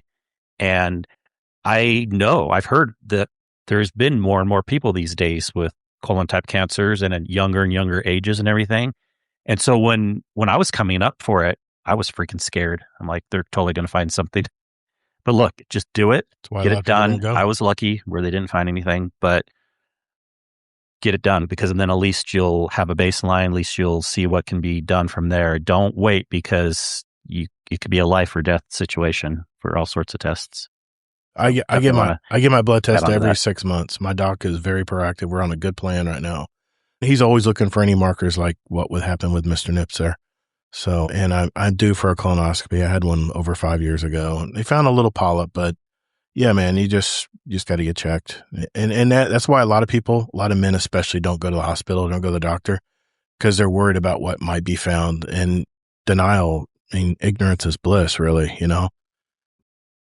what you don't know, if you're not worried, if you don't know you have it, you don't have to worry about it, right? But you got to be very proactive, man, these days. Yeah. I also, kind of dovetailing on the conversation too, this is so funny. I mean, I'll talk about things but it's just interesting points I'm thinking about right now. I have a type of personality where there's certain things I don't worry about and other things I do worry too much. And like what you were saying, Rob, like if I found some really crazy news and it's just like, you got to do this, then I'm kind of like head down. I don't worry about that as much.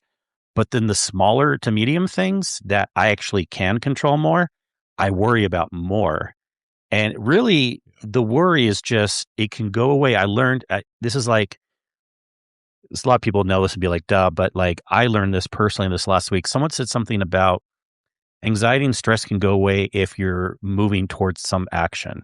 It doesn't mean you have a solved resolution yet, but as long as you're moving, as long as you're taking some action, moving towards something, that can cut anxiety and stress at least in half, and in some cases make it go most of the way away, depending on who you are. I'm like, I know that's true for me. I know, because these small to medium things that I actually can do something about, not necessarily short term, some may take longer, but like I just need to do something to get the movement going, and then I'll be less stressed. So I'm just saying this is like a life lesson that I learned, and hopefully everyone else can take that too. So yep, absolutely, man. Yep. Yeah. Cool. But other than that, just, normal gaming stuff. Shout out to, I think it was the first time I might have played once before. Remind me, Taco King, but we did a raid together and with some other great people in the community. And so that was fun. The first time I think I played together, and we were doing Desert Perpetual, and also first time playing with Lex Rocker. Oh yeah. And one of my real life friends, by the way. Is he really? From Madison. We worked together at Epic back in the day. I never knew that. Oh. Yeah. Yeah. Very cool. It was just down the street from me.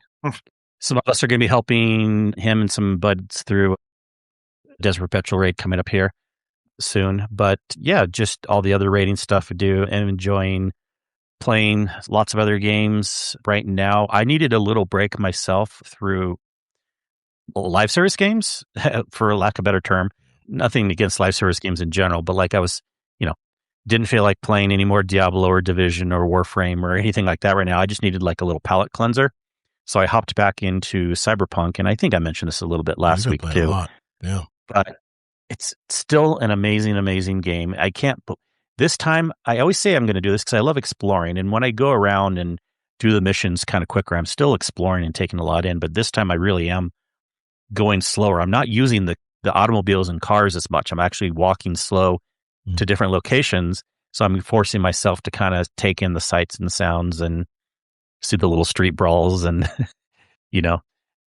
help out the police if someone's getting mugged or, all the little things. So it's like really such a fun game in this dense city atmosphere, and the missions are top notch. The sound is what really makes this game. I mean, we can say this about a lot of games, but oh man, the soundtrack and the techno beat type songs that they have to these missions are just so enthralling and get you hyped up when you're playing them.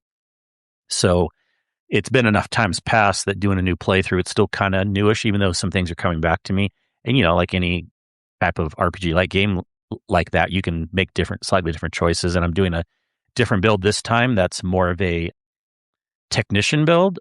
I'm not speccing into intelligence at all, like the net hacks and stuff, because that intelligence, it's kind of an all or nothing. What I've been doing some research, and this time I'm going to do nothing on it because I want to go strong into a technician build that really focuses on movement, but also kind of focusing on SMGs and stuff like that. And it looks like it'll be a lot of fun going into this build and just playing through it some more.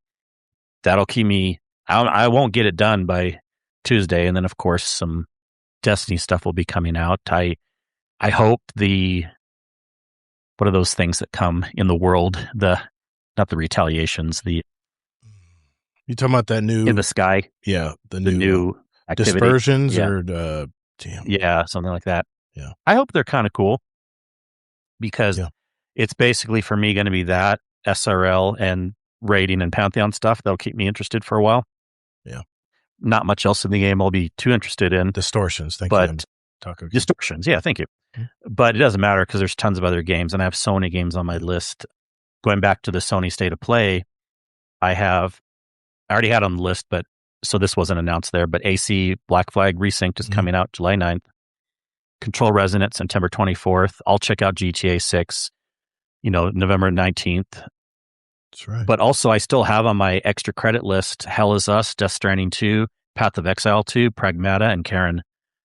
And Pragmata was good. Those are games that, and there's even more, but those are games that I can always hop to also if I ever slow down. But if anything, I have more than enough to do with games, and yeah, work is good. Nothing really to mention there, and life is good enough in general. Although that's what I was also going to mention, health stuff.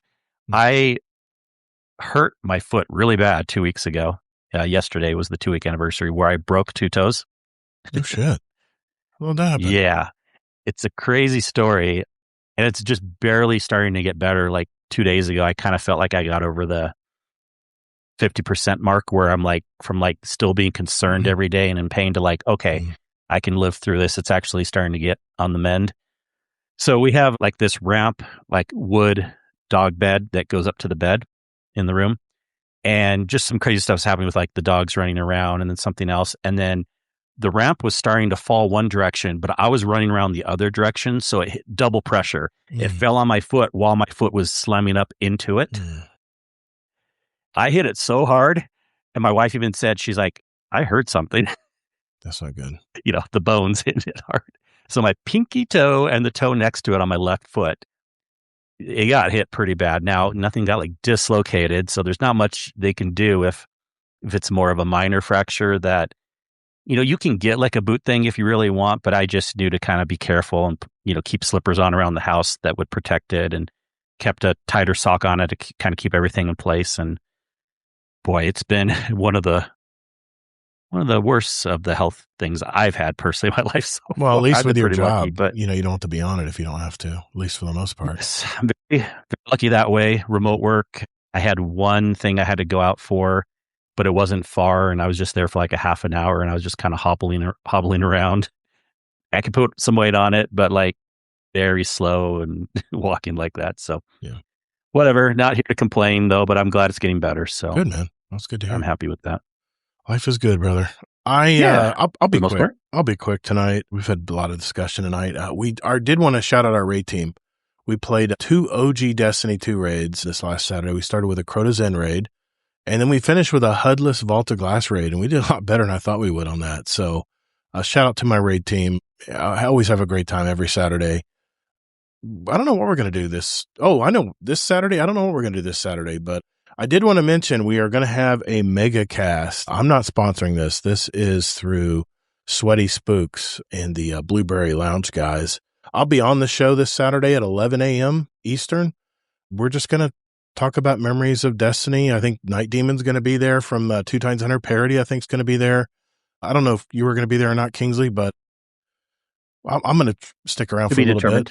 I've got to meet some tree guys in the morning, and hopefully they'll be there before the stream starts. If not, I may have to duck out for a few minutes. But the great thing about it is I'm not running it, so I'm just going to enjoy the ride and chill out and hang out with a lot of my old time friends. So 2 movies I want to review this week. Wife and I went to see 2 new ones in the theater. Of course, this is my AMC Stubs A-list membership. I can see 4 movies every week, any format, any screen. And I wish I got some kind of compensation for saying that, but I'm just trying to spread the word.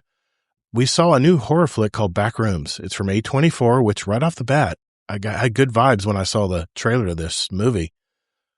The movie opens up with a divorced furniture store owner who finds a hidden door in the basement of his retail store. And from there, the wheels just freaking come off on this movie. It is more of a psychological horror movie than blood and gore and all that. There was some blood in it, but Rotten Tomatoes loves this, man. They gave it a certified fresh 89%.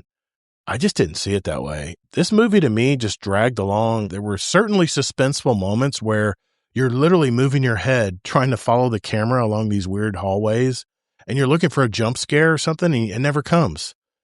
And a lot of disturbing rooms, but really, it just didn't make sense to me. The whole movie was like a fever dream to me. And I don't really like films that make you decide what the movie's about. Hey, buddy, you're the director, you're the writer. Tell me a story. Give it some damn meaning. I'm sorry, I just didn't like this. It just didn't land for me. And I had such high hopes for this movie, but my wife did like it. So maybe there's that. Generally look like it has about an 8 out of 10. I give this one 2.5 stars. I'm sorry. I'm going against the grain on this one. It was just okay. Maybe it just reflects my frustration. Excited to see it. Maybe the confusion at the end. You guys tell me when you watch it. You guys tell me if I'm wrong. The other film we saw this week was the latest action movie called Tuner. It's about a piano tuner and his mentor who tune pianos for rich folks who really never play it. And what you don't know is that until later in the film is that this young apprentice has perfect pitch and has some amazing gifts that get him into trouble. In fact, the story kind of goes along like all movies do. He meets a girl, his mentor has a dramatic episode, blah-de-da, same story like most movies out there. But at the end of the movie, holy shit, the whole end of the movie got me. I'm not going to share anything. I don't want to spoil anything on this film, but if you ever saw the movie Whiplash, starring J.K. Simmons, which I still believe is his very best work, you'll understand the end of this film. By the way, I just did purchase Whiplash on YouTube. Once I started talking about it and thinking about it, I had to get the film, and it isn't available to rent anywhere. You have to buy it or rent it. So, classic movie, one-of-a-kind movie. I would say it's probably one of my top 10 movies of all time in my mind. I give Tuner 4.5 stars. It was a great fucking movie, man. So you guys tell me when you watch it and let me know. All right, let's move on. We might have a few questions here in our Discord. We'll do that right after this. Hey, Guardians, if you would like to ask us a question for the show, head over to guardiandowncast.com to send us a voicemail or email us with your question. However, the best way to send us a question is to write it out in our podcast questions channel in our Discord community. You can access it on the Discord app on your phone or on the web. It's discord.gg/Guardian Downcast. Don't think about it. Just do it. Do it right now. The links are in our show notes. Later, Guardians. All right, this is the part of our show where we get our questions from you guys. And we have one here from Vampire the Gator. He says, do you think this massive final update could be Bungie's last-ditch effort to prove to Sony that people still want Destiny? What do you guys think about that? Do you think they put all of this into the game, hope and a prayer that Sony sees the numbers and greenlight something for the future of Destiny? Or what do you guys think? I mean, it's exciting. There's a lot of stuff coming. No. For me, I think it's similar to how once they announced the New World was dying, that the developers threw everything they'd been working on into it. Like, there's no more stuff coming here anymore. So here you guys go, enjoy it, and that'll be the end of it. So I get that vibe from this too, is these are all things we had been talking about and thinking about, and, we'll see what it actually ends up being for you. Yeah, I remember you talking about that on your show. Yeah. This can't be a way to hope that a mind would be changed. If it was, they should have done this a year ago. You know what I mean? Like, this is just whoever made the decision, whether it was Sony or someone at the very, very top of Bungie, they made the decision. And then along with that, then it was decided, well, since we're not making any more updates, we might as well throw in all the projects we were working on that were close to completion. Mm-hmm. At least try to have it. Even the people at the top, they're not going to be like, at least they're not being malicious, like, haha, we're turning off the servers. They're going to let the game keep running.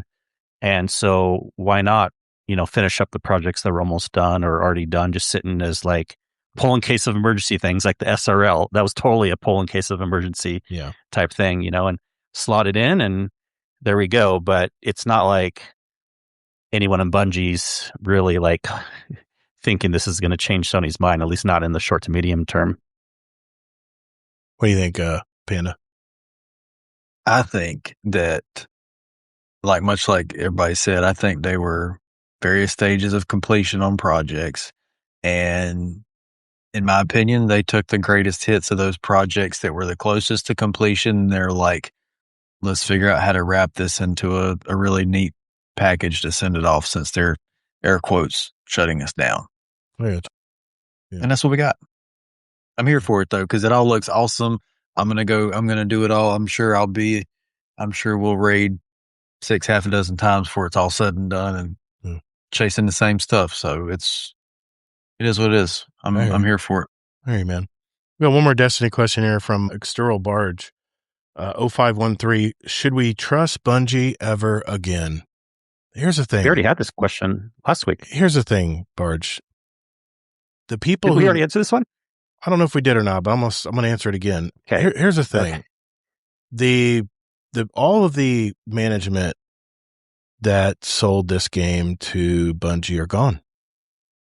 And if there's anyone to blame, I guess it would be them for overselling the studio and then grabbing their paycheck and running away, right? You can't blame the studio. I think the studio loves to make this game. And the question should be, Barge, is can we trust Sony to do what's right with Bungie, right? My biggest fear, and I mentioned this last week, was they're going to tear the studio apart and split all of its parts across all of its studios, and Bungie goes away. That's always been my biggest fear ever since I heard that Sony was buying out the studio. I still want to believe that that's not going to happen, but yeah, I think it was the management that was the problem here, and they make the decisions on where the future of the game goes. And remember, Sony's just a recent owner here. They've been emancipated from their corporate overlords several times, and I don't know if they just didn't handle money correctly or what, but I don't think we can put the blame on the studio itself right now. I think it's all about the upper management, which most of them are gone. So maybe Sony will rebuild the team, rebuild the whole studio from the bottom up. I don't know. I don't know. You guys want any input on that? Well, I think what I thought I said too, but was like, I don't know exactly what this question's getting at. It could mean a couple different things. Yeah. It's a little vague. Like, does it mean, because some people were also saying, like, Bungie said several years ago, like, Destiny 2's not going anywhere. Maybe that's what he meant, or maybe he meant the thing about it shutting down, or sorry, as far as like who made the decision. You know, we don't really know who made the decision. We're assuming it's more from the Sony side because that just makes sense and everything that's leaked out. Yeah. From the reporting and stuff. But if it's the other side about someone saying it's not going anywhere, well, yeah, like you even said, and what I just said right now, A, it may be out of their control. Maybe they didn't make the decision. Maybe Sony did. Yeah. B, it's a common thing when people, you can have this in relationships too, where someone says something, but then things can change in your life. And then even though you said something at this date, it doesn't mean you can't change 2 years later. So they may have still had the best intentions 2 years ago, and the plan was for it to not go anywhere. But right now, unfortunately, it has to, because things have changed. No one was buying it anymore. Not no one, but you know what I mean? The numbers kept going down and down and down. So what can you do, you know? So I don't, like you said too, I don't really see any kind of like worry about should we trust them or not. It's just unfortunate circumstances. He might have still been in the phases of grief as well. But last week when he posted the question, Nips or Panda, any input on that? Are you guys good? Yeah, I hear you. Sky Guy, we talked about this tonight, but he's one of our newest patrons. I wanted to make sure I mentioned his opinion of this. He goes, what's everyone's opinions with the Xbox new player voice platform? It was just launched on 5/18 under the directive of Asha Sharma, and there's already tons of feedback being heard from the Xbox community with it. The biggest complaint so far, I think, is about Xbox losing exclusivity and for a push to bring it back, along with more backwards compatibility and separating online multiplayer from Game Pass. I know not everyone has an Xbox, but what does everyone think? And should other companies adopt this more community-focused feedback system? I mean, we obviously talked about it. It's the first topic we had tonight, but anybody want to add to that? Should we trust? His question is, should other companies be following this feedback system? I mean, I said that, in my whole topic. Yes. I just wanted to give him credit. I was going to say that question got a real treat of an answer for the whole. Well, reason the show. He asked the question last week, and I just wanted to make sure because it would have led to. Well, Kingsley liked it enough to make it a whole segment. That's the reason. That's the reason why I didn't read it last week, because I knew Kingsley was going to talk about it this week. So new, exactly. So that's hilarious. That's awesome. That's great. That's perfect. Let's see. That is all the questions we have tonight, guys. So before we go tonight, I just did want to announce again, the mega cast will be happening at the Sweaty Spooks Twitch channel this Saturday. If you're listening live, if you're listening in the audio version, you've already missed it, but I'm sure there'll be a playback somewhere. I'm probably going to record it and then post it to our Patreon, because I haven't put anything out there in a while.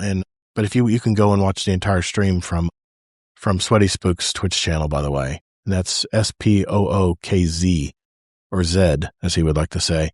I did want to mention that before we go tonight, we have a speak pipe, which, by the way, guys, if you want to leave us a voicemail, a voice message, guardiandowncast.com. It's so easy to do. You just go there and say, hey, send us a voicemail.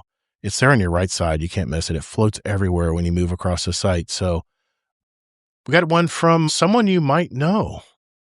Here we go. There's 3 parts. You'll see why in a minute. Guess what? I'm back.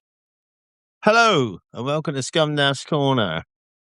This is quite a weird one. I've not done one in quite a long time. But now hearing that the end of Destiny 2 is upon us, it feels like a massive... I've not played Destiny in quite a while, a very long time actually, but to have it there, knowing it's there, is a comfort thing. But knowing it's going to stop, I don't really like that. Yeah, I know this marathon thing. Well, I don't have a PS5, so I don't give a fuck about that. But yeah, so the end of Destiny, how do I feel about it? I think I'm going to have to jump in. I'm going to have to see who's in there and see what's going on. I jumped in a while back and I didn't have a clue what the hell was going on.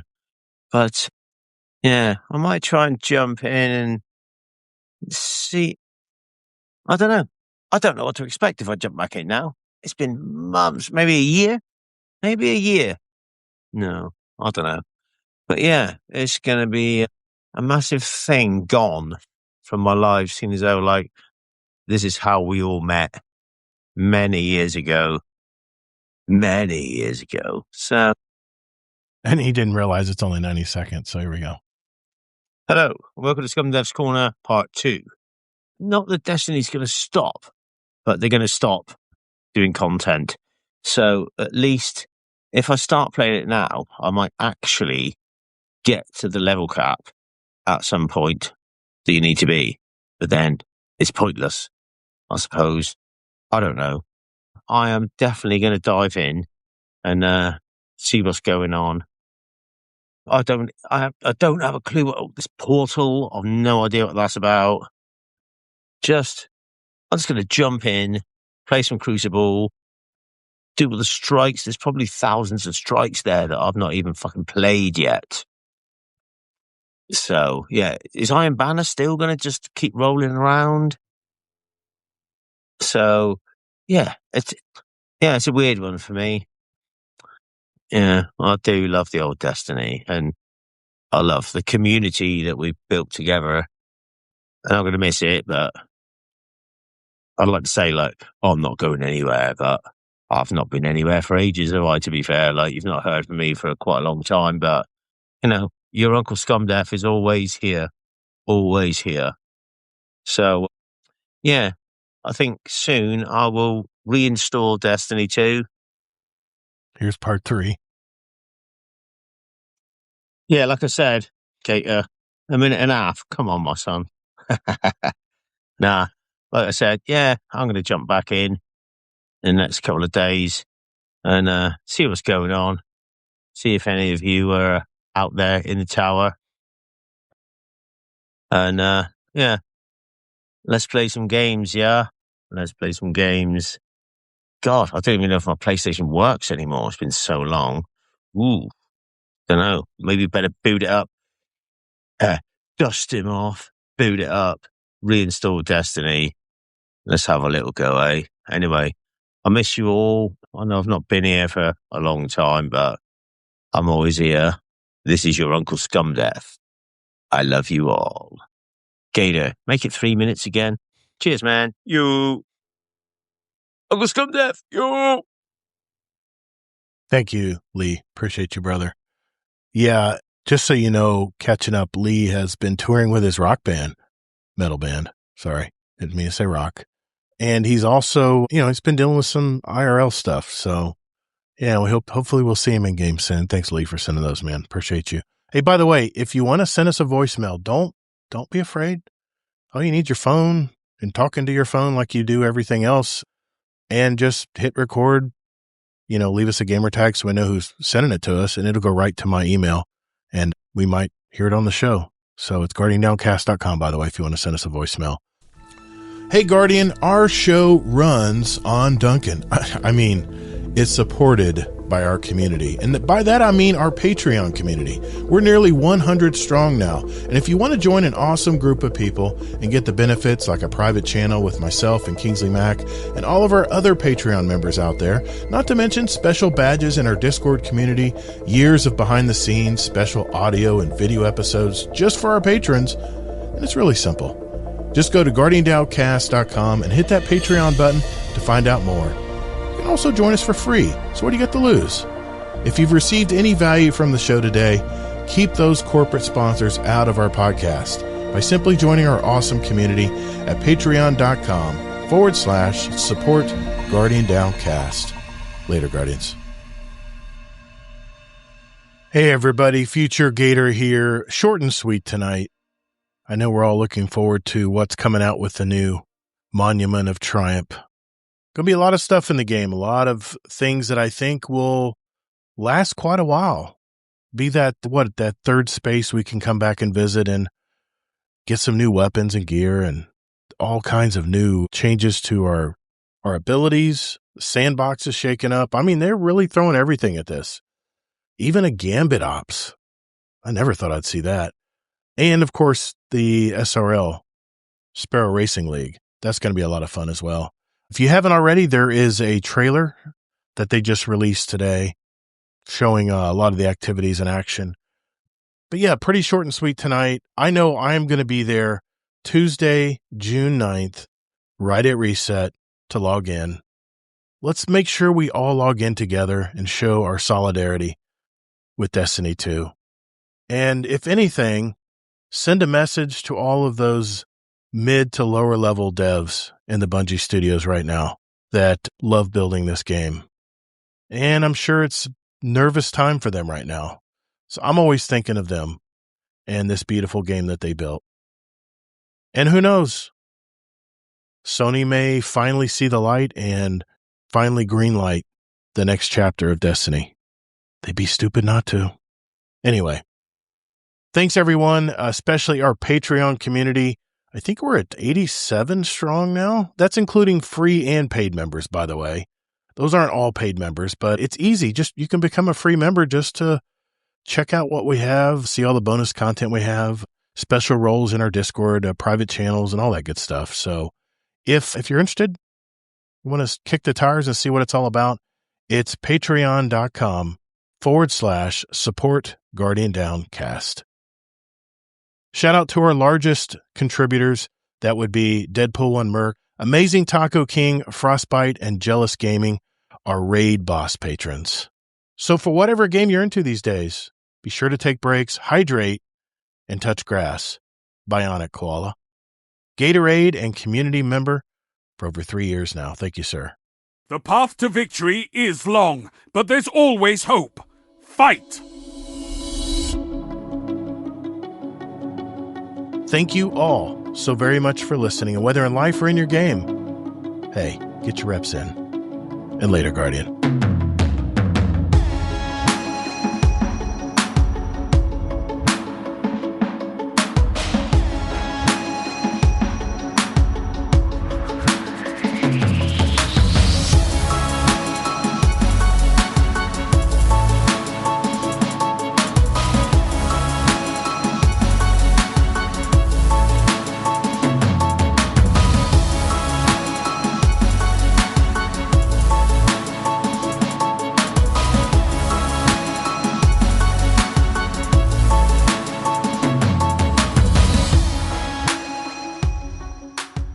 overtime. Let's do this. That's it, guys. That's all I have on the show tonight. Thank you, everybody who joined us live tonight. It's been a real hoot. It's been a real blast. It's good seeing community come together. Thank you, Ryan. Thank you, Mr. Nips, for stopping in and hanging out with us tonight. I try not to go too long tonight, as I know, Nips, you just came back from a treatment. But we'll start with you, Nips, this time. Give us a shout out. Let everybody know where your podcast is, your community, and if you want to give a shout out to anybody, please do so. Yeah, sure. Like we said at the beginning, I'm part of one half of Potato Thumbs podcast. We had until, January released an episode every week for the better part of 8 years, maybe even 9. I don't know. Math isn't my strong suit. Obviously, we're not quite as regular on our releases for the last 6 months, but now that things are getting a little bit more predictable, we'll be back doing it some more. Fluffy Fingers and I really enjoy it. It's always a good time to just sit there and shoot the shit. It is not focused at all. We just wander all over the place. So if you need to kill some time and want to see what kind of ridiculous things we talk about, hop on in. We got our own Discord, and always welcome to come join there. And if you want to play some Magic, get over into the DPS one, and we're playing all the time. Yeah, you're comfortable. It's just very comfortable listening to your show, man. Just you and Fluffy and whoever you have on in your community, man. It's just always a good hang. Definitely makes the time go by a little bit while I'm working out in the heat. So appreciate you, brother. Panda, what's going on, man? Want to give a shout out to anybody? And let us know where we can find you, man. Yeah. So if Rob and Fluffy are a good relaxing time for you, then I guess our crew's a little bit like herding cats. It's good. It's good. Listen. I'm one small returning piece of the DPS Dudes Playing Stuff podcast show. Good to hear it, man. I currently have a bet to get Rich back to rating one time with me. We have a standing bet that I have to do 26 out of 52 episodes. So he can kiss my butt because I'll get them all just to make him mad. Anyhow, like Rob said, we're playing cards a lot. We're doing a lot of different things. And we're pushing into more tabletop stuff. There's a Dungeons and Dragons extension podcast along with what we do. So yeah, there's just a lot going on. And I guess my shout out is to all of my friends who welcome me back with open arms like I never left. Heck yeah, man. Appreciate you all. And I'll see you in a couple of weeks. Yeah. It's Kingsley Mack. You want to give a shout out to anybody? No, just kidding. Okay. I always love everyone coming on guest side, and shout out to Panda and Nips and hearing the opinions. And of course, it's been fun playing with you, Panda. And I always love hearing what Admiral Nips has to say about opinions in gaming. They seem to be pretty spot on. But other than that, thanks everyone, and glad to be here once again. Yeah, remember everybody, June 9th, this Tuesday, show up, log in and play, I don't know, 5 minutes of Destiny, but show your solidarity and join everybody on June 9th. We want to push those numbers up and kind of thumb our fingers and nose at Sony. You know what I mean? So everybody show up, show your support. Well, I do. Show your support. And again, I want to thumb my nose. I'm going to be playing anyway, but yeah, make sure you join and hang out with all of us. And if you see us in the voice chat, join us up. Join up and say hello. Yeah, everyone join up for sure. Just join up and say hello. All right, that's it. Thank you, chat, for hanging out with us tonight. That is my shout out. Thank you for your input. I appreciate you. And remember, whether in life or in your games, get your reps in. Later, Guardians.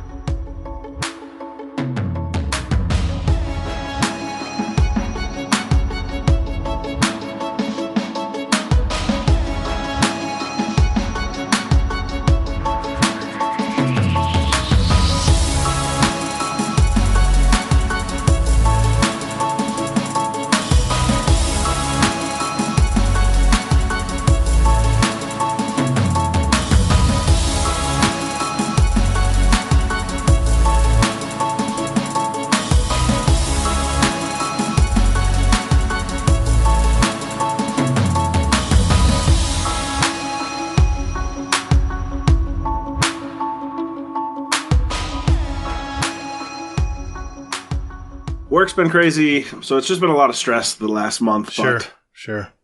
The best part about it is I found that I really am lucky to have so many good friends in the community. Like, people that I don't even talk to that much, but like we've played games together for periods of time. Well, they'll hit me up and they've been looking out for me. And obviously the people who are there playing games with me all the time have been there. And it's been really great how everybody's been as kind as they have. So